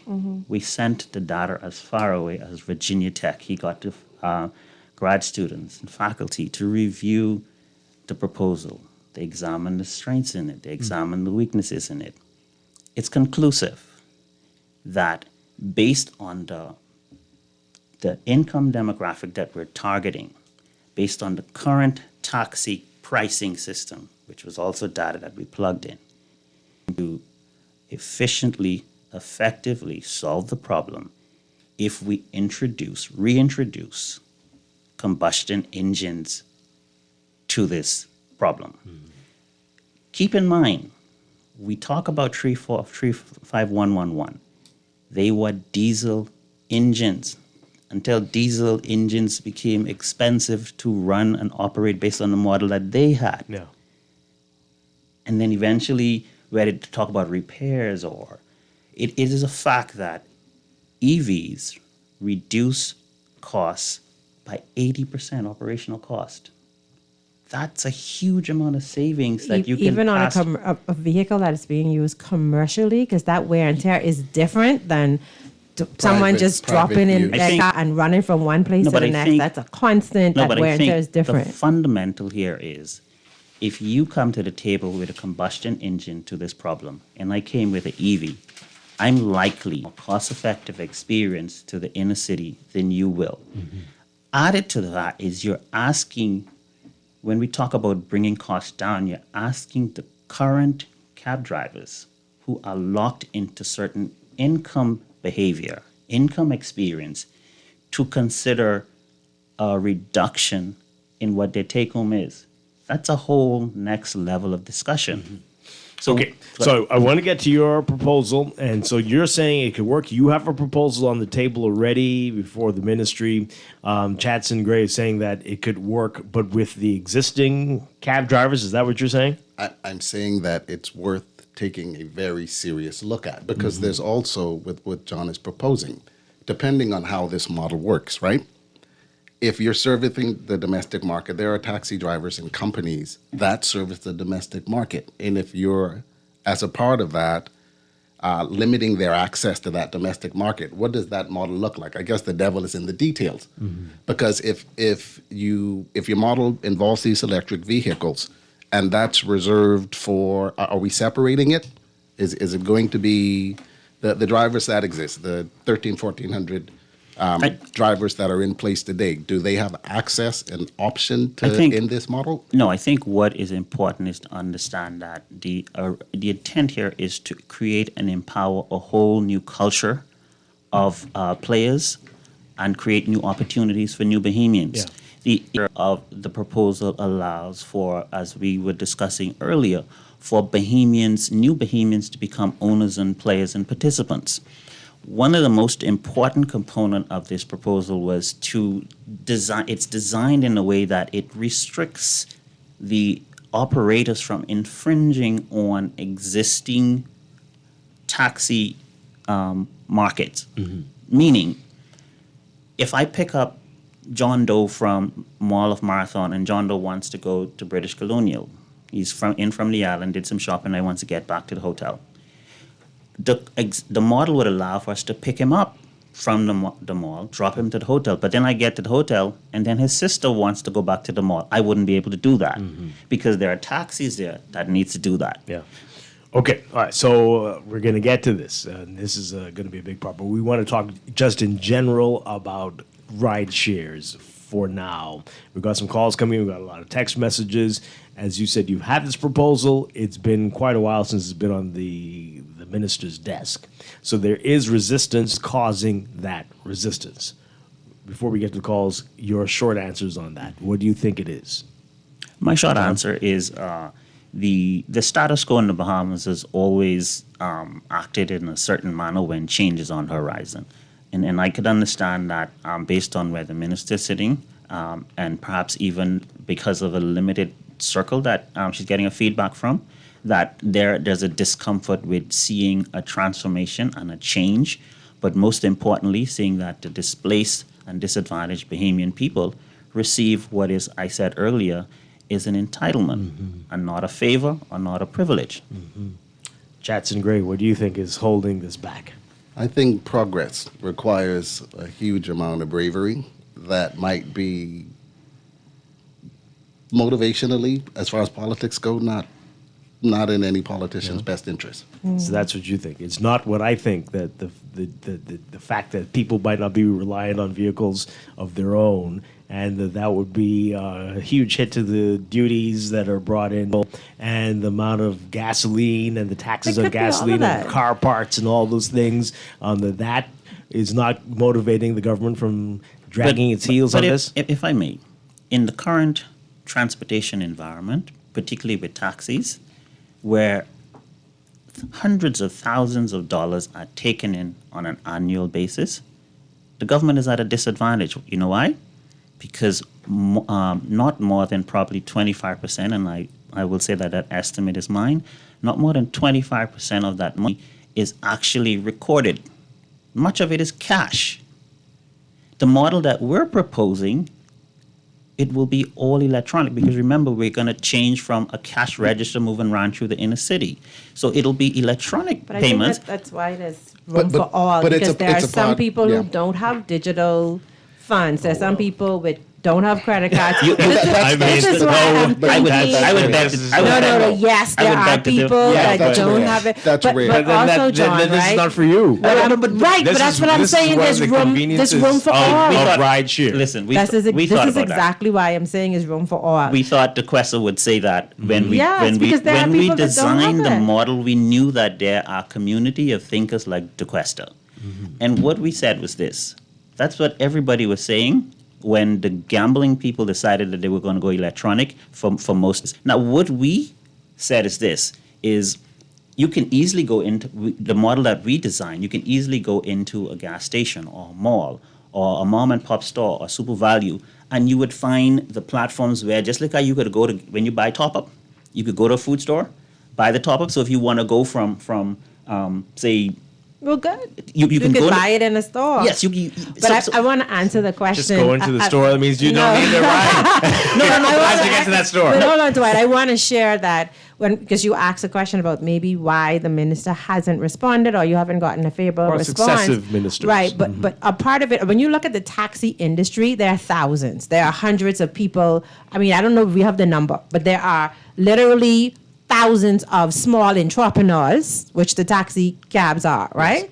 When you look at this model, it excludes people from participating because you have to have certain parameters. You have to have an EV, right? Well, what John's proposal. Right, yes. John's proposal. I'm just thinking openly that there may be other factors on the table. There's a limited amount of people that can be involved based on the requirements. As you said, I'm just John, saying, you asked we're me the looking out question. for the majority of the But people in who addition, need I that. think- It can't be but thinking that's- like that I anymore. wanna It could address, be a but consideration, no, allow though. me to address the commentary. Then I'll like to move on. I think that's an inaccurate understanding of what we're proposing. We're not proposing exclusion. In fact, it'll be the first transportation model in the country that the public will be shareholders in. But at the same time, we're not proposing that if you wanted to participate, because keep in mind, there would be a public offering. In other words, the company would have a public offering where Bahamians, just like you did with the port, just like you did with Royal Caribbean, the Bahamians would be the shareholders. So when the cars are bought, it will be owned by the shareholders, and there will be a mechanism whereby if you want to participate and you have a serious interest in populating that community, there will be a number of mechanisms whereby we can bring you on. Yeah. So maybe there will that's be a no consideration. barriers. Maybe that's There will be no barriers. something to clarify as well. Chatzinger, you wanted to say something? Yeah, I think and again, like I said, do we need to make improvements on servicing our domestic market? That's been my cry. We talk about that all the time, Dwight, right? Within that cut model, when we talk about cost-saving initiatives, banks, drivers extend credit card payment options now. That is an option. Yeah, right? some of them have it. If we really want to get innovative, Grammy or somebody that may not use technology as much as the younger folks do, and that changes every day, you do have options. It could be a matter of a card or a wire. That's extremely easy. It's happening now. Yeah, it is. And I'm not in disagreement with what John is saying. I do agree that they can coexist. Me too. But I would be more inclined to start with where it is we are, with what we have in place, how to improve it. We can lower the cost of public transportation here if we organize properly, if we sit down and have conversations. Fuel is a huge cost, like 100%. That was a great idea. Of course, it's an too. excellent idea. But not just that. Your point about not everybody having bank cards. There are very few banks here when you open an account. They give it to you. A lot of them don't ask anymore. They give you a debit card. So and when we talk even But about even even now when we talk about safety, you're not going to try to rob somebody that doesn't have cash. That's an excellent component. But that technology, drivers now within our current system offer the option to pay by credit card. So, but in terms of cost saving, there's a percentage of tax. There's a cost of doing business. Period. Let's talk to the banks. Yeah. Let's take these calls really quickly. Good morning, caller. You're on the air. Are you there? Hi. Good morning. All right, call us back, 323-6232, 325-4316, 325-4259. I'm hoping you both can stick around for a little bit longer than we agreed. Yeah. We're going to take this into our business hour. So let me read these messages here. This person says here, okay.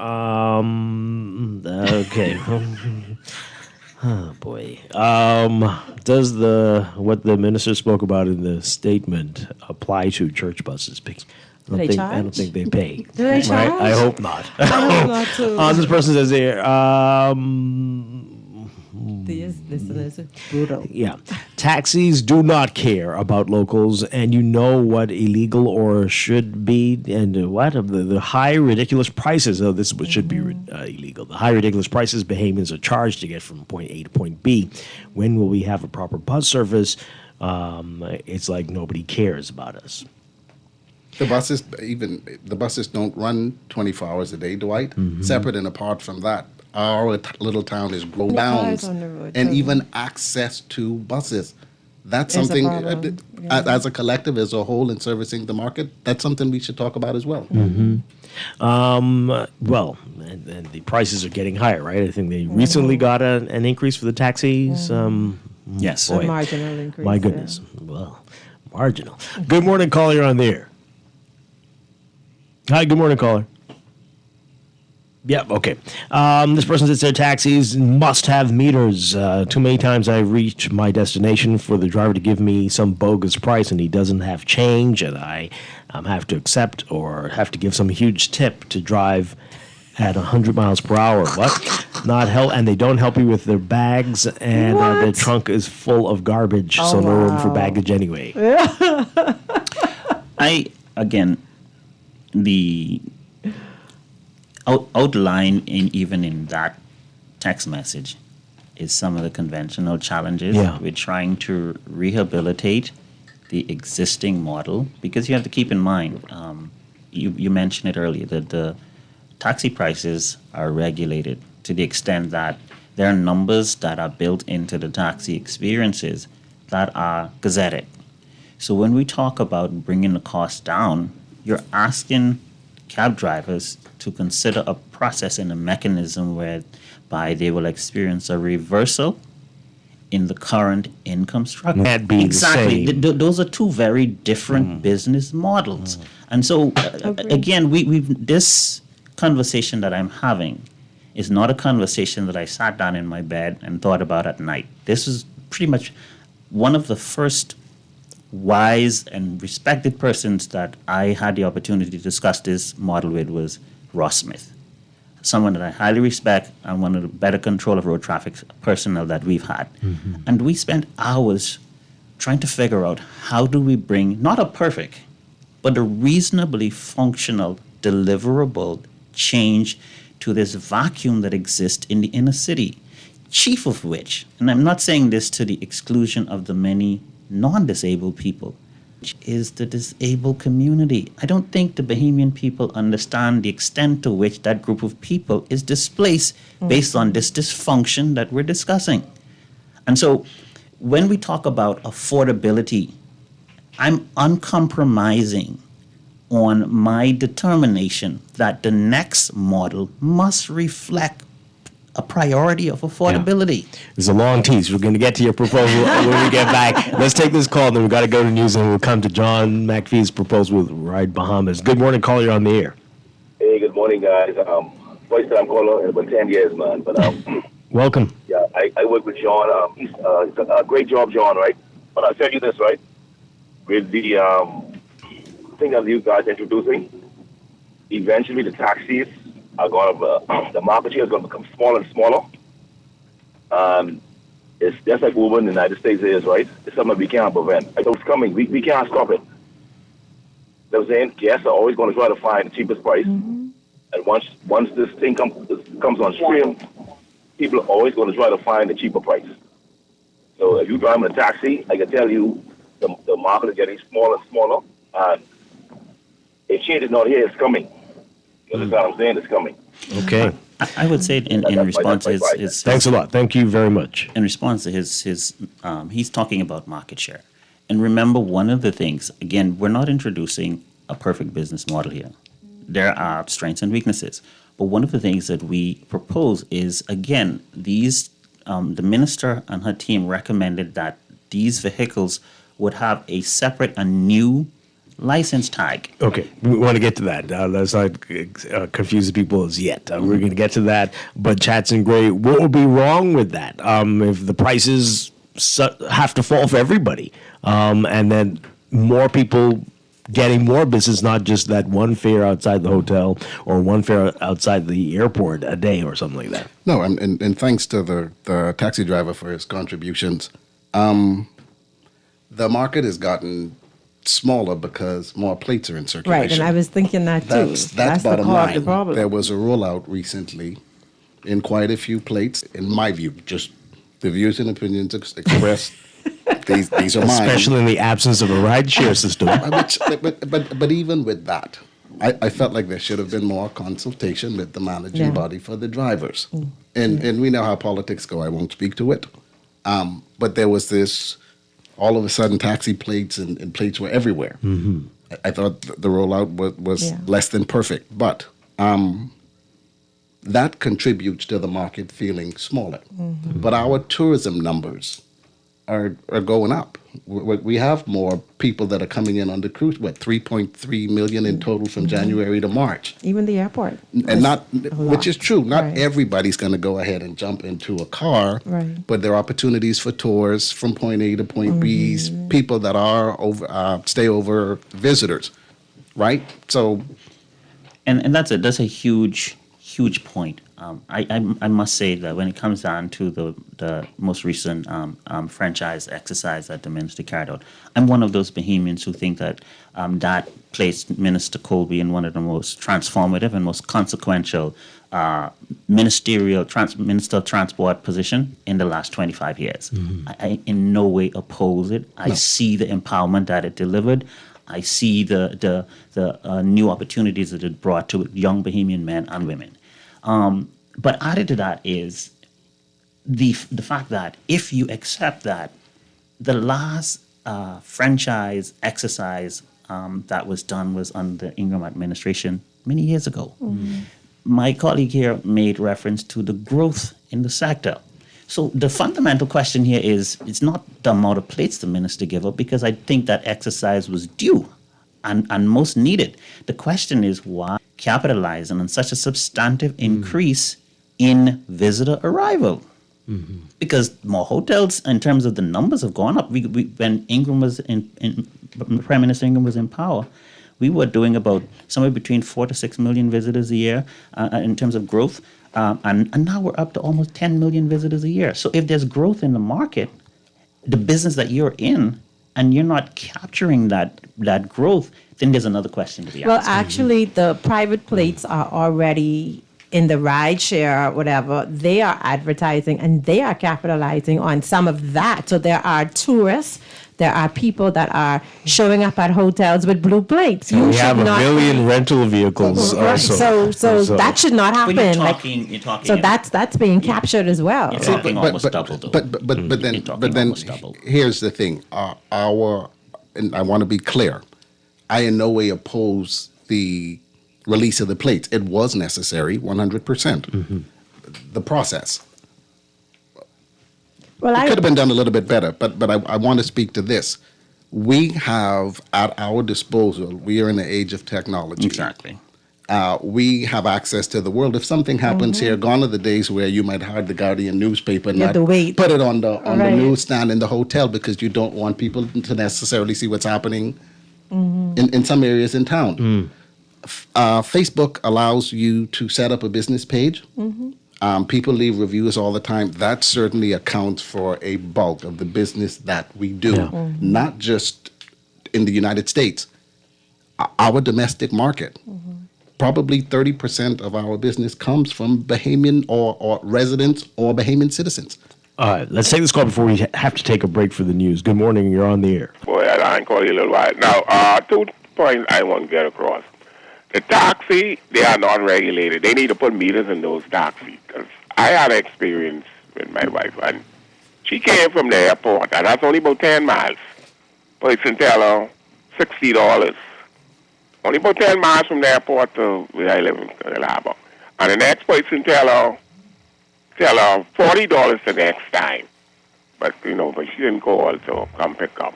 So they need to put meters back in those taxis. I think the public is getting railroaded with that. And it's like everything else, we just give them the plates. They are not regulated. And my next point, Dwight, is what the late what you have on in the night, the rebroadcast of Naughty. I don't hear that no more. What's happening? All right, I'll stay on the line.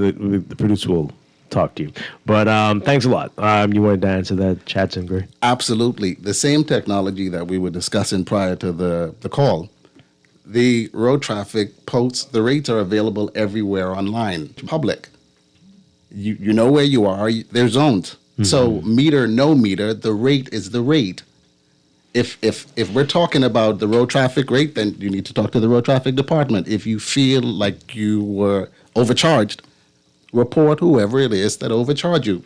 But I think we should be open and fair and also express that there are different classifications of plates. You have your taxi plate, you have your livery plate, you have your tour private. So all of those plates have different prices associated with them. But we have to be open and honest and say that there are times when people in one classification of plates would charge prices that are in another class. So if you have a yellow plate, you are governed by the rates. Yes. If you have that livery or tour plate, you pre-approve or you pre-booked or whatever, your rates are a little bit different, but people are crossing those rates and causing challenges. So for me, I believe that the challenge is enforcement. It's regulated, but no one is enforcing it. There are not enough people that are policing what's happening out there. I mean, that's my view. But it's easiest for members of the public. If you feel, you suspect, if you go online, type in the rate and you were overcharged for a taxi plate, you have recourse. Change a rate and you agree to it, that's something that's totally separate and apart. That's between you and the operator. John, hold your thought. We're going to take the break, and when we come back, and as soon as we get back, we're going to get to your proposal, and you'll take all these calls. This is Morning Blend on Guardian Radio. We're talking about ride shares. What's the future here in New Providence and the Bahamas? Stay with us. This is Guardian Radio 96.9 FM, streaming on GuardianTalkRadio.com and the Guardian Radio app. Nassau, Bahamas. Don't shop at Sherwin-Williams then. Don't get the best service in the Bahamas then. The love is really, really strong in Sherwin-Williams. We don't just sell paint. We service you with a smile, good hearts, mind, soul, and body. And we love our customers as much as we love ourselves. Yes. So I'm not just saying this to impress myself. We love to go beyond with customer service. So they feel delighted to come in Sherwin-Williams because they know I can either see Dee Dee, or I can see Shelly, or one of our other wonderful staff members. We treat our customers with the respect of our boss because there are many paint companies they could choose to go to. No, baby. If they go to some other paint companies, so I gonna get this little thing at the end of the week. We want to make sure you get that little ting, Shelley. Come visit Shelley and Dee Dee at Sherwin-Williams, Bahamas, and you'll surely find color in every day.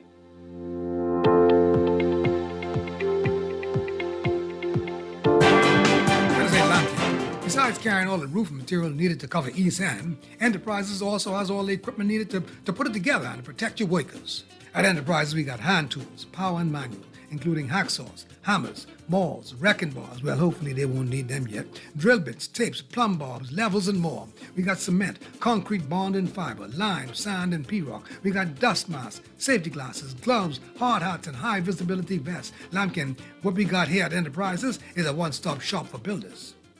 As a healthcare professional, you dedicate your life to caring for others. But even with the best care, legal challenges can arise. Protect your practice and your peace of mind with medical malpractice insurance from Star General. At Star General, we've partnered with Lloyd's of London to bring you comprehensive professional liability insurance designed specifically for those consulting or practicing privately. Visit our website today so you can focus on what you do best, caring for your patients, while we take care of the rest. Star General, insurance made made simple. Make this Mother's Day extra special with Kelly's House and Homes Mother's Day sale Friday, May 2nd through Saturday, May 10th.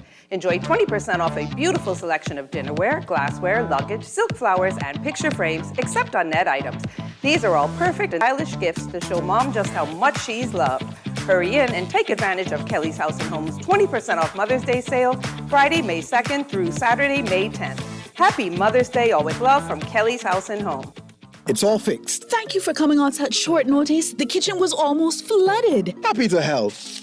No disrespect, but you're writing a check? Sorry. This was unexpected, so I don't have cash. Then first pay me. Awesome. That I can do. So, this bathroom tap needs a washer, and this one For over here. quick transfer with just an email, mobile number, or QR code, use First Pay from CIBC Caribbean. Visit CIBCCaribbean.com/ways to bank for more information.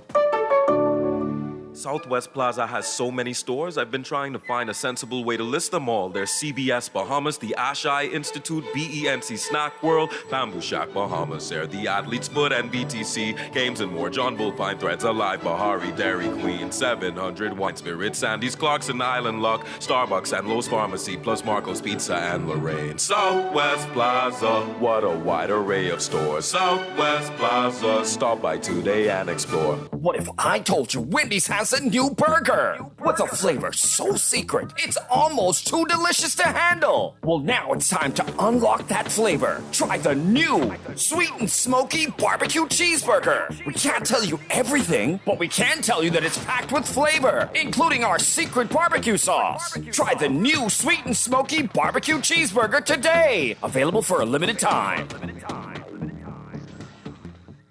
Planning for retirement can be overwhelming, but with CFAL, it doesn't have to be. We offer tailor-made individual, group, and pension solutions that take the guesswork out of retirement planning. Whether it's for you or your company, don't leave your future to chance and let the trusted hands of CFAL's experts guide you toward peace of mind and financial stability. Low upfront costs and affordable monthly payments make it easy for you to build wealth so you can live well. Visit us at cfal.com to start on your path toward financial freedom. CFAL, growing wealth for future generations. At Cleveland Clinic, care is everything. So when your primary purpose is to care for the world, you'd start with your community until you're accessible anywhere. You make complexities your specialties and put compassion before anything else, all to redefine what's possible. For everyone, everywhere. For every care in the world. Cleveland Clinic. This is Guardian Radio 96.9 FM, streaming on GuardianTalkRadio.com and the Guardian Radio app, Nassau, Bahamas. The views and opinions of the hosts and guests are their own and do not necessarily reflect the views of the management and staff of Guardian Radio. Wake up, it's a new day.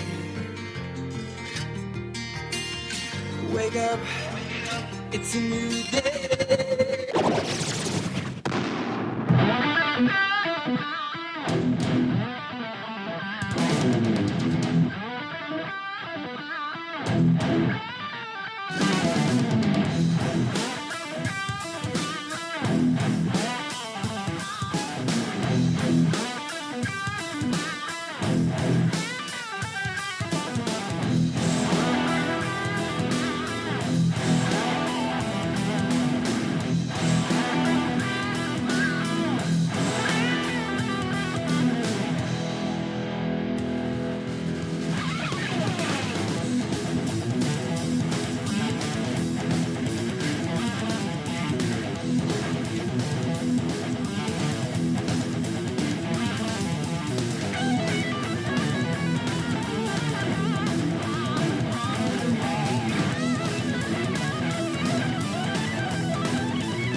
We are back with Morning Blend Business on Guardian Radio on this Tuesday, May 6th, 2025. Welcome back to our Morning Blend listeners. Once again, I'm Dwight Strachan along with DeQuesta Dean. We are continuing our conversation about ride shares and here in Providence and the Bahamas.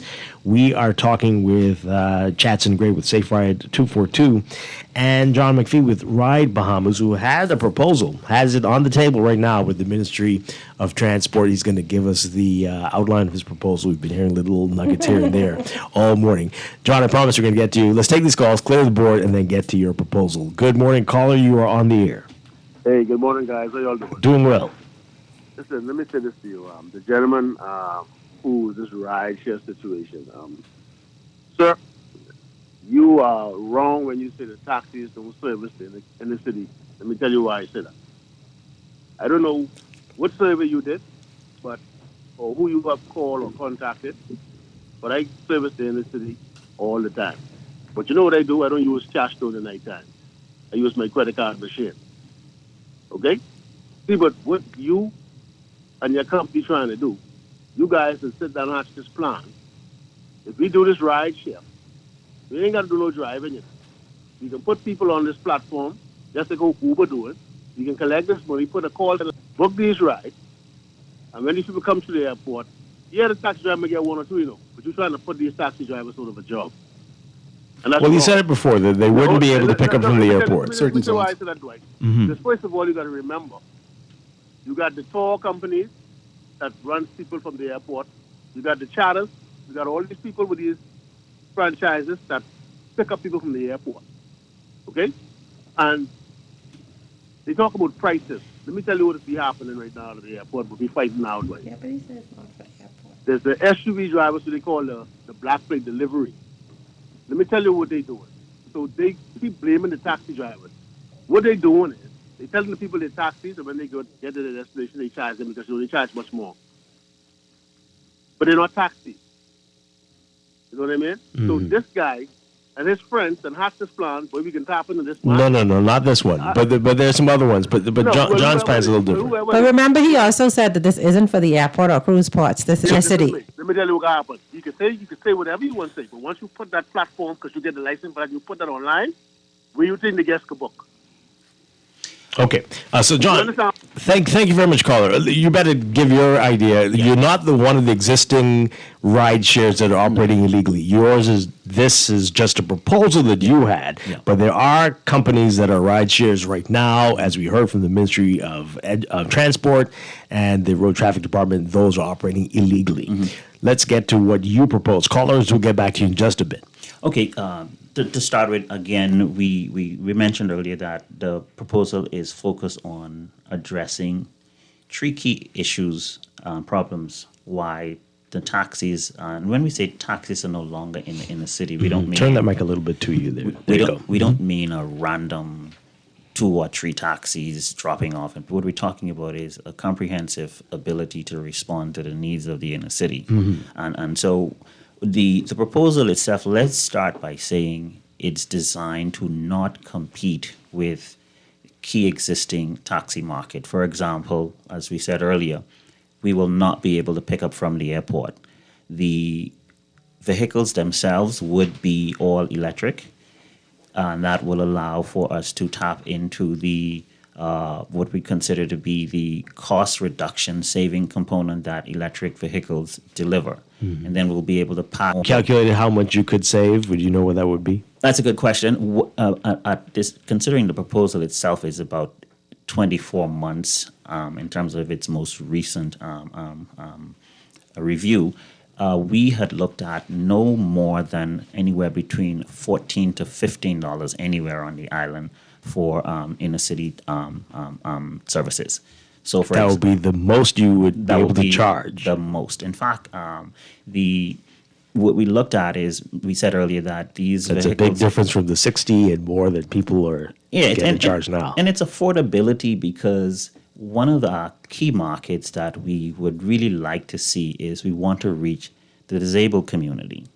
In fact, I've said earlier that the former Minister of Social Services, Melanie Griffin, under her administration, introduced for the first time the Bahamas Disability. And since that act was introduced, the transportation community in the Bahamas has been wanting in their ability to deliver or focus on disabled services to the disabled community.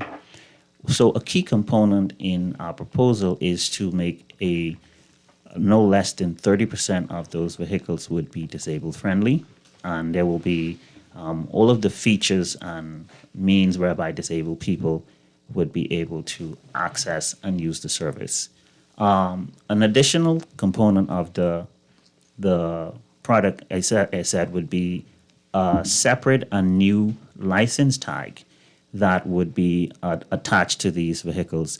And this was discussed and agreed to, that these vehicles would have a separate and different license tag that is not currently existing in the system. They will produce a new plates for these vehicles, meaning that you couldn't achieve this by putting an Uber-like tag in the windshield or something. No, you wouldn't want to do it like that. The government of the Bahamas would be of these plates for these vehicles.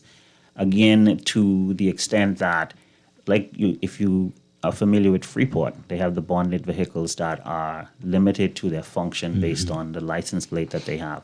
It would be patented similar, where we drop off at the airport, but we're not able to pick up. We can drop Mama Sue from Baintown to the British Colonial downtown, but we can't pick up from there.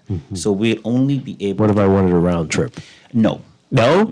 You wouldn't be able to do that. Again, the idea would be to minimize, and again, it's not a perfect model, but to minimize infringement on existing taxi models. Part of the model that was very important is that this business model would have allowed for, based on, let's just say, John Doe down the road wants to become a participant because we're promoting all EVs, which squares with the Prime Minister's climate change friendly agenda, squares with all of the regional concerns that we have with environment and carbon-free credits, et cetera, et cetera, et cetera.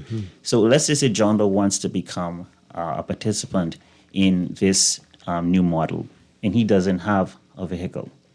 The proposal would have provided for him to be able to access a vehicle through a 4-year payment period where let's say we have 40 vehicles.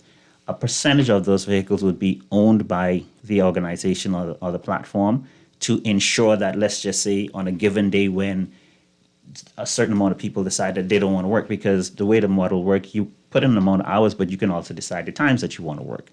But at the same time, we know from data that you can have a time when, based on freestyle model, you can have less people to work than you need. Yeah. So it's to be mandatory on the road style vehicles. They would know if the company itself would make sure that percentage of vehicles would be available at all times. So it'll allow for those other people who want to work at different random times to function without affecting the overall delivery. Yeah.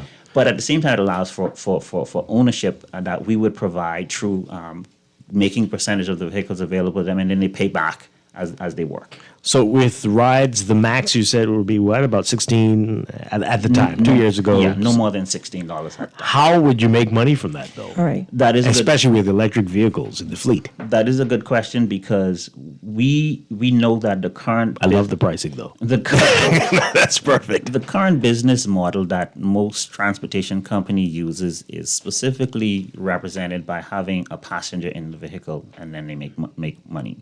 One of the things that we were proposing to is create an additional 2 specific revenue streams, where number one, we would put smart screens in those vehicles and partner with both of the local phone companies, and Jane, who's traveling from the mall, would be able to top up a phone. That would create an additional revenue stream for the company. The other model that we would look at is those smart screens, when they're not being used for top up, will automatically go to advertising. And our partnership with the business community through a pilot project that we did a couple years ago would allow us to allow businesses to advertise in the vehicles, and that'll create an additional revenue stream. So imagine through advertising and top up, if the ride is $16, and through advertising and top up, you could, for that day, that particular car might, based on the amount of ads that we have running through the system and the amount of top up we do, that particular car, the percentage of revenue that car represents would change. So then while we're charging the customer $16, we're also making revenue from additional sources. So how much would go to the driver? The models would be different. For example, we would make sure that the driver himself, based on the working the ownership model, then obviously you would enter into an agreement because you're paying back to eventually own that vehicle, to become an owner. So that model would that percentage would change. If you're just someone that's working for the company, then there will be a percentage model that would represent that. But do they also get percentages of the marketing? Like you have income coming in from, they do top up. You do the advertising, do the drivers of that car get percentages of that when the customer in the car uses that? Because I see a ton of issues. I see challenges depending on what they're being paid, what you're making versus what they're getting. I also see this as a transportation company versus a rideshare company, which is, it's challenging me because true rideshare is about individual ownership, and I'm hearing you talk about ownership and then buy-in, and then you could pay back, and it seems very convoluted to me. I mean, I just want, because there are a lot of questions that are coming up, and I'm not clearly seeing rideshare. I'm seeing some components of what could be rideshare, but I'm actually seeing another transportation company. Well, let's take you said a number of things here just now. Let's take the first question you asked, which is the percentage of that the driver gets back. That is not a percentage that we have actually decided on. Okay. Because again, remember what we have here is a proposal on the table that will decide. By the time we, let's say for example, you're a driver that is dealership model.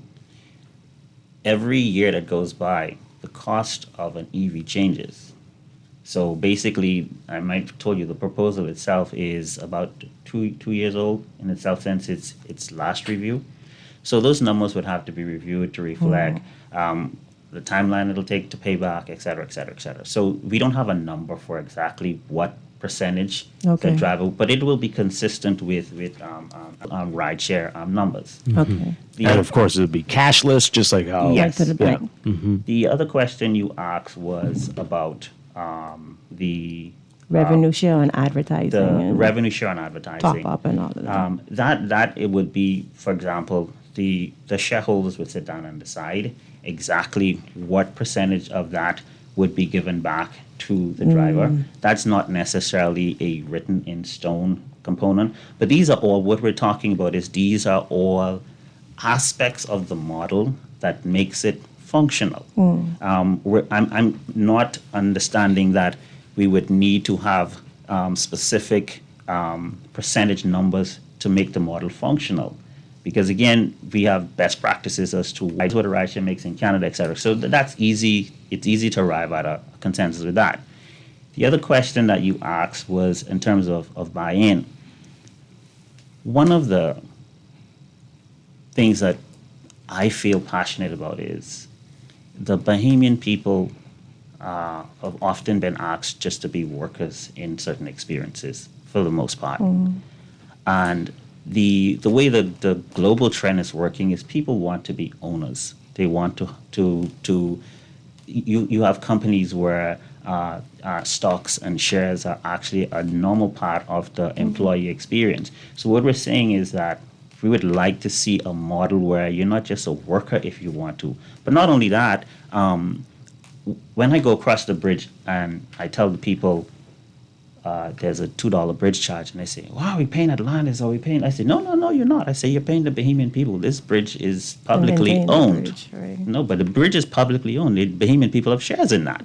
So what I'm saying is the time has come for us to see that as a normal part of business model where companies allow people to be owners. Yeah. And this model would be one of the first of that kind where people can All own. right, so before we get back to the calls, and the chats, I see you want to say something, but are you concerned? You said you put this before the minister 2 years ago. You concerned? We've got a general election coming up. Well, what do you think's happening here? Are you concerned this is just going to fall by the wayside like so many other proposals and that have been laid before the government? I didn't even ask that question. My experience with Minister Colby since she came in office and the opportunity that I've had to speak with her, she presented as someone who was proactive, someone who had an open door policy, and someone who was willing to take on bold challenges. As to why she has not moved forward with this initiative, notwithstanding the amount of work that was done on it by her team, former control of road traffic, consultation with the disabled community, and on and on and on. I don't know, but I do hope that apart from everything that has been said and done, that the minister would move into a mindset that having access to door-to-door service is not a privilege for the Bahamian people. It's not a favor. It's an entitlement. And I speak most importantly and firstly that I'd like to see the Bahamas become more disabled friendly. And this proposal addresses that.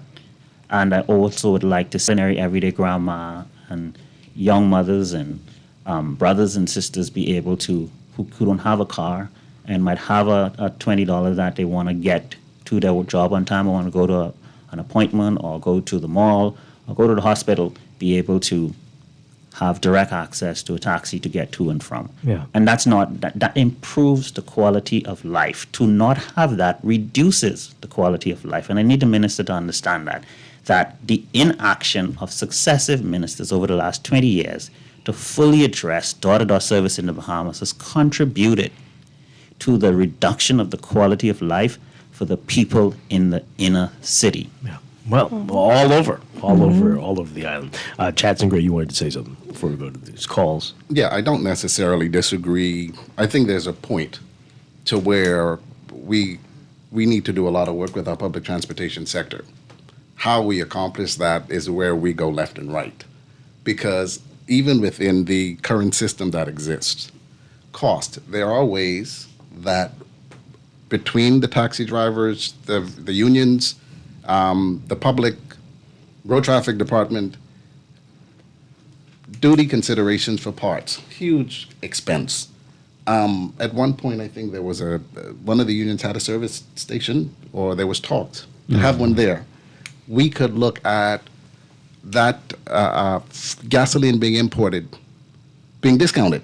We could pass those savings along to the motoring public. Do you know that every 5 years you get a vehicle duty-free? Mm-hmm. There are innovative... That's still in place. Yes, to my knowledge, unless it's changed. There are innovative ways that we can figure out passing savings along to the consumer.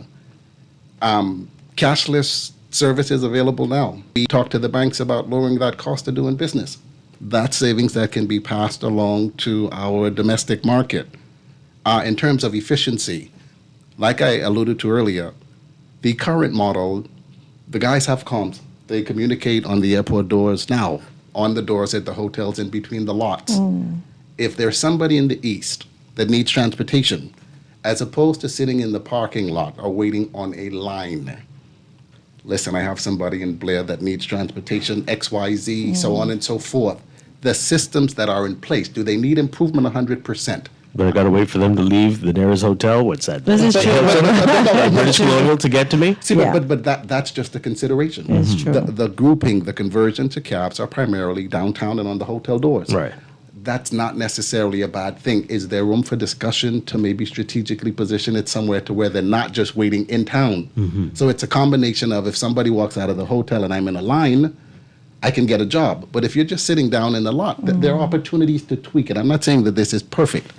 But why? I think that there's opportunity for both. Personally, I feel that the current model needs a lot of enhancements, a lot of enforcements. I think that there's also the opportunity for rideshare. I think people should have the right to choose which of those models they want to go with. Like if you feel safer going in a taxi because they have that particular license or whatever, and you don't want to go with a rideshare person, jump in a taxi or a livery or a tour, whatever, that classification of transportation. Or if you're young, if you're the hip people who want to on-demand call an Uber, those services should be available. I think I don't disagree. They can coexist. But there's a difference between cost and value. Yeah. You'll find something that we haven't touched, we're not talking about, a lot of Bahamians, we will spend money on what we value. Right. Burger and fries. You can get it at some places for $10. We need to add value to our product.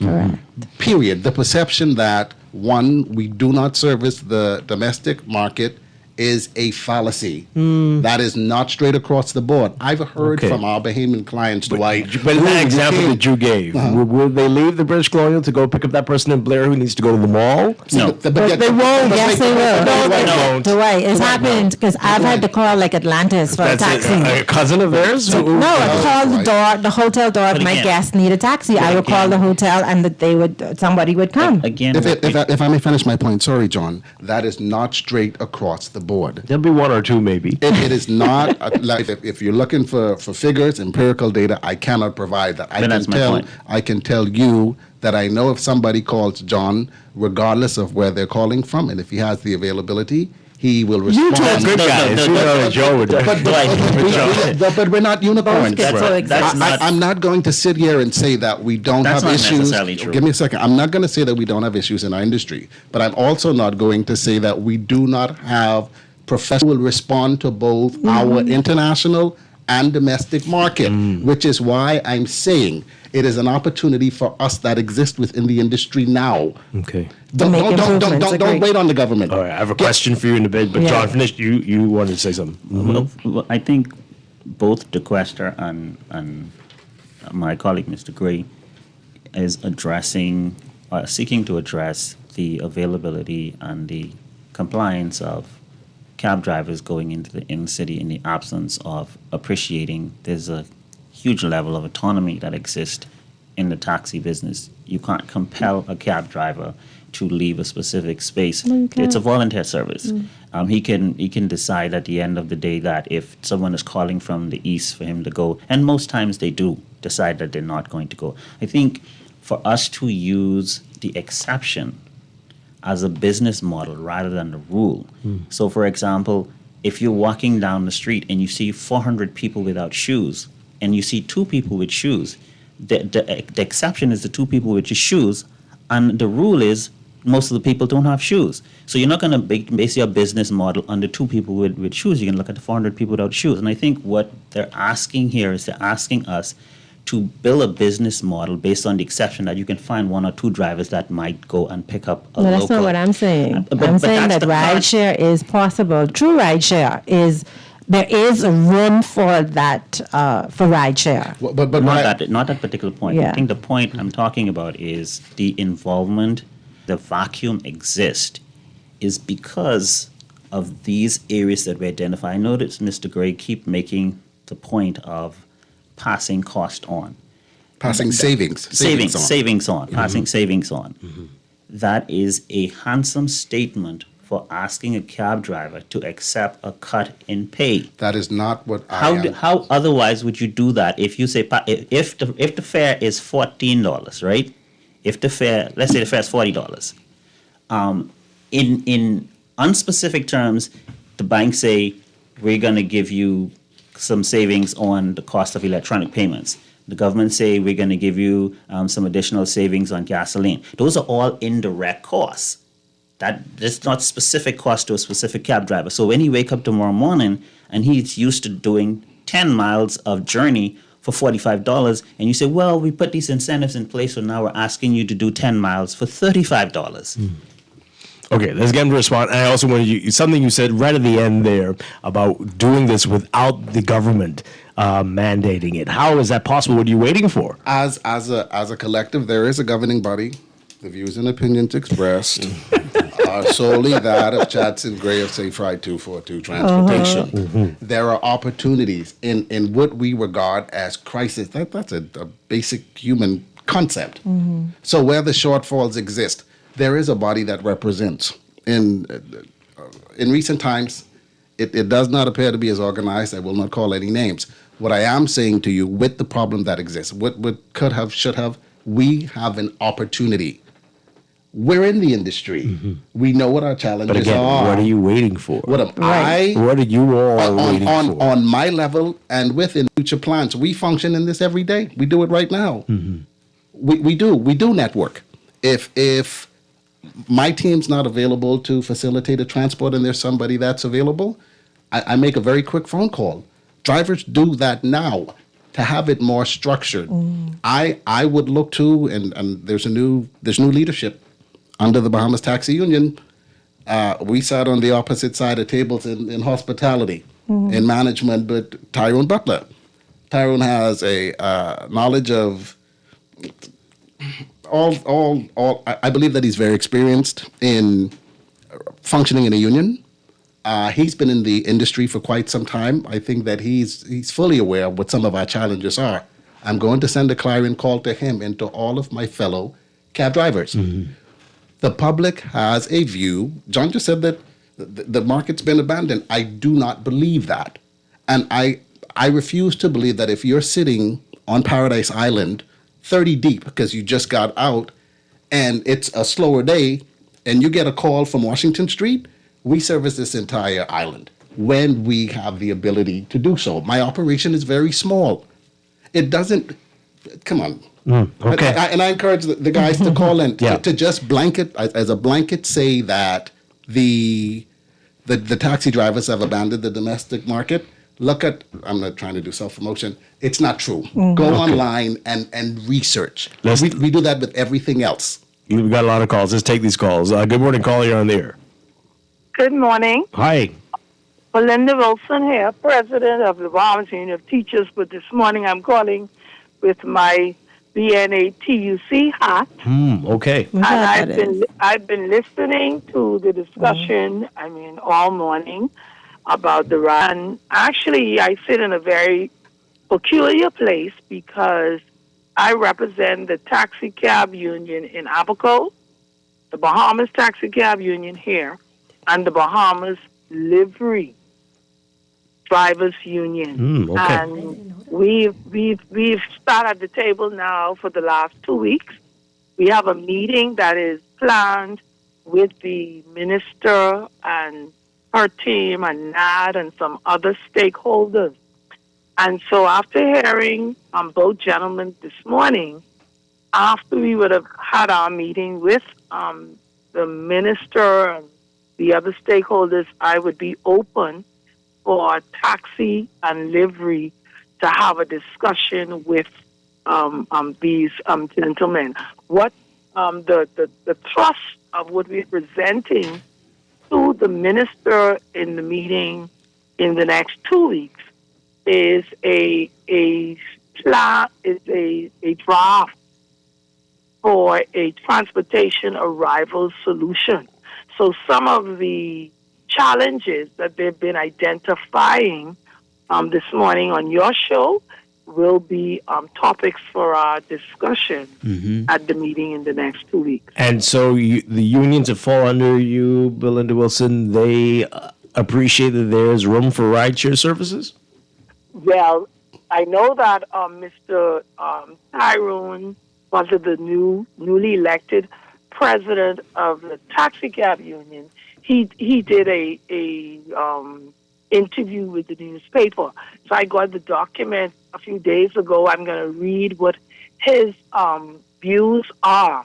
But so I can't speak to that. The thing is, I was able to get livery and taxi drivers in the same room, something that has not been done before. And we are going to meet with the minister and other stakeholders with a view to how it is that some of these issues that are perennial issues existed so long, no one seems to have the gravitas to address it, to make policy, to do an amendment to the Road Traffic Act so that we can deliver this transportation service not only to the locals, but not only to the international tourists, but also to the locals.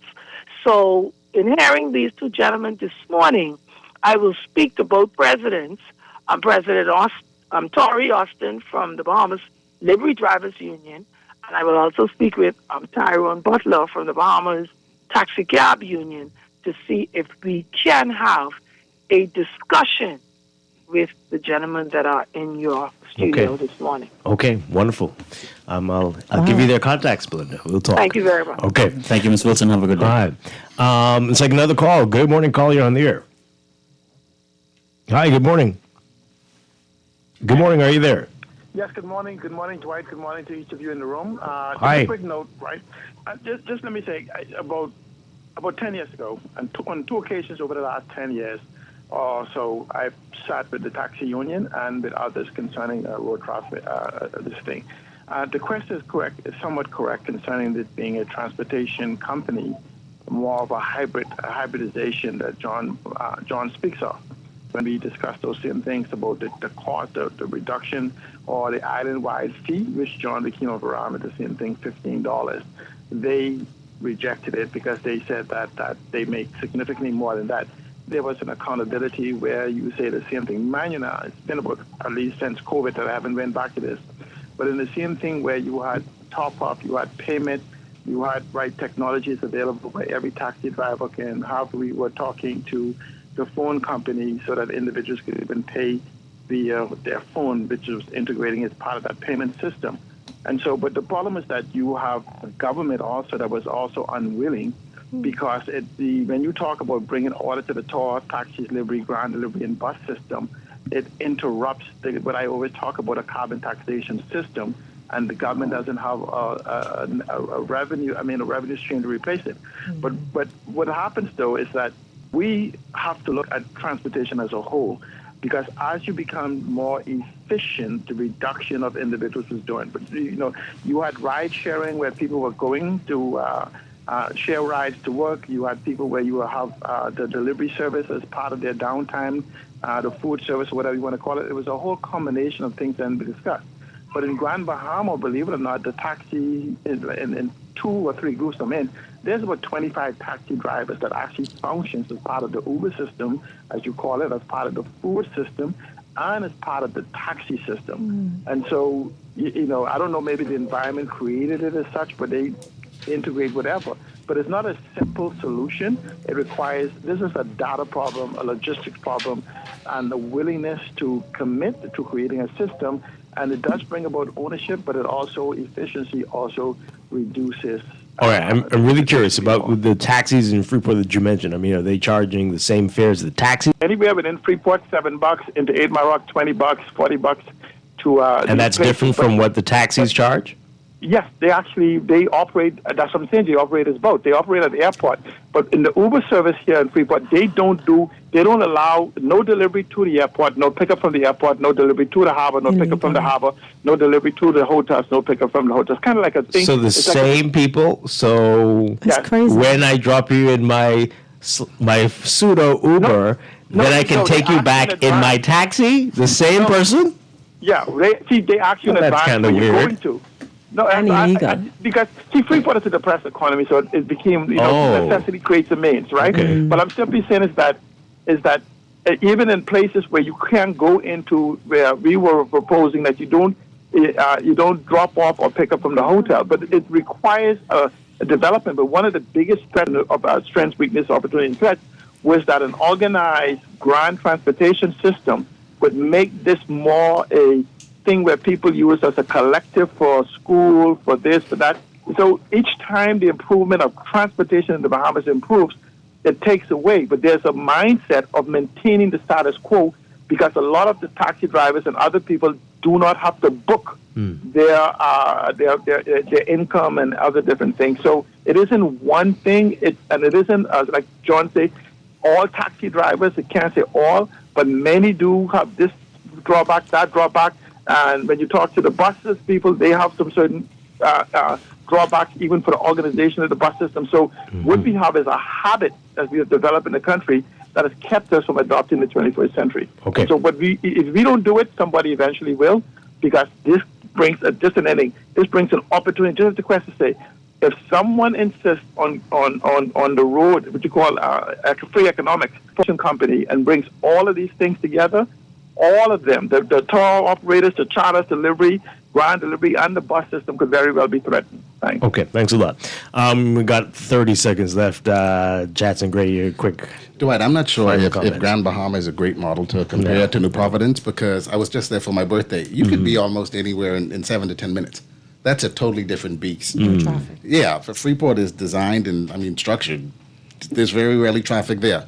I'd like to close with this, Dwight, and thank you so much for the opportunity. DeQuesta, thank you. We have an opportunity. Just a couple of John's points. As opposed to asking the cab drivers to lower their rates, you have businesses that you take guests to their restaurants. They incentivize that for you.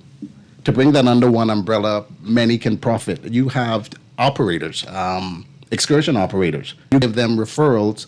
There's revenue that comes in. That could all be pooled and be beneficial to everybody. From that, the advertising opportunities that John has discussed, why not approach some of these same excursion companies, restaurants, sites, events, and say to them, with the vehicles that exist, we have these screens, there's a special event that's happening. Why wouldn't they want to incentivize that if it's visible in the cab from the airport? These are some of the opportunities, even if it is, if the final conversation is that there's a rate reduction, there are still creative ways to not lose. I'm going to just say to all of my brothers and sisters in transportation, we have opportunities. The cry hasn't necessarily changed. There are some behemoths that are of the view that we do not service the domestic market. There are opportunities that exist while you're sitting on a line, depending on the time of the year, waiting on a job. Design a Facebook, a WhatsApp business page. There are opportunities for you to make money just sitting and waiting in the hotel parking lot. All right, so at the start of the show, I asked you if you believe there's a market for rideshare. So I should have asked you if you believe there's a market for a rideshare company, it sounds like. But you feel like the existing can work in that manner? I believe that it can. And fundamentally, a lot of these operations were formed and started to see success because of this perception that in the inner city, transportation is not available. The reason a lot of these companies were allowed to function, and they are an illegal enterprise, they are not subject to some of the costs that a normal public authorized public transportation provider has to go through. Badges, commercial insurance, all sorts of things. So it's easy to do that. God forbid, however, you jump in one of these things in a non-regulatory manner. Exactly. Right. But if you get into an accident in one of these things, yeah. Chat's been great. Thank you so much, John and McPhee. You got the final word here. You don't want it to be like that anymore. You want it to be regulated, and that you wouldn't have to be concerned about those safety issues. Yes, thank you, Dwight. I do believe the way forward for us is not necessarily exclusion to the taxi community that wants to participate. I don't suggest that. I believe that if they can find a way to meet the three problems that need to be solved, reducing costs, providing efficiency, and at the same time making sure that there's a safety component to it, then that definitely participate. I close by saying, though, that to the minister, who is now the chief responsible person with agency for all that we're talking about, that the time has come for us to put the talk aside and for us to deliver to the Bahamian people a functioning, structured, a viable set of door-to-door services, and make sure that in that delivery, the disabled community is included, and all aspects of Bahamian society receive just due. It's a right and not a favor. It's an entitlement. John McPhee, thank you so much. John McPhee with the Ride Bahamas, and Chatson Gray with Safe Ride 242. Gentlemen, thank you so much. A very interesting discussion, enlightening in many, many ways. Thank you. Appreciate it.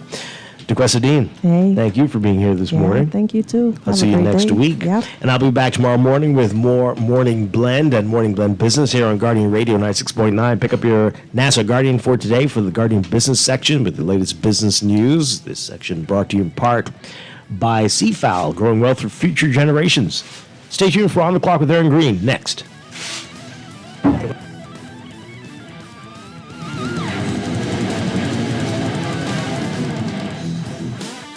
Have you already tried our President? Indulge a little with President, because now more than ever, we need to savor the taste.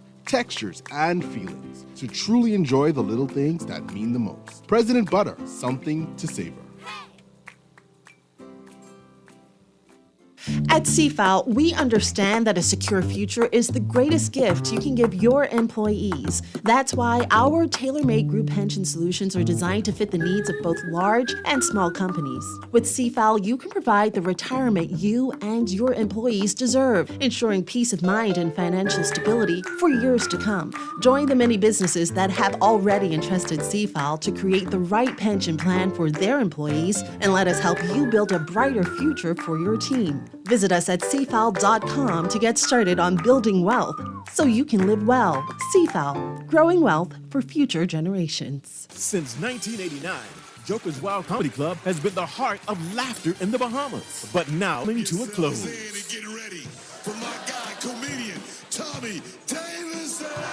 Tommy Davidson, along with featured comedian Kirk Green and house comedian Naughty. Don't miss your last chance to experience the magic. May 20th to the 25th, Joker's Wild Comedy Club. Admission $50. Get your tickets now at Atlantis Bahamas /events. All those loans I had were so overwhelming. Fidelity's debt consolidation loan combined all my loan payments into one easy payment with a built-in savings plan that pays me unbeatable interest. It's time to make that move to Fidelity. Call 356-7764. Fidelity, we're good for you. Get ready for the pre-Mother's Day sale at Conant Bahamas, April 16th to May 16th. 35% off everything in the store. Enhance your home with beautiful new cabinetry, granite or quartz countertops, PVC and hurricane impact windows, beautiful porcelain tiles, vinyl or laminate flooring. It's a 35% off pre-Mother's Day sale at Conant Bahamas. All locations, Freeport, Nassau, Abaco, and Eleuthera. Open Monday through Friday, 8 a.m. to 6 p.m. And on Saturdays, 8 a.m. to 5 p.m. This is Guardian Radio 96.9 FM, streaming on GuardianTalkRadio.com and the Guardian Radio app, Nassau, Bahamas.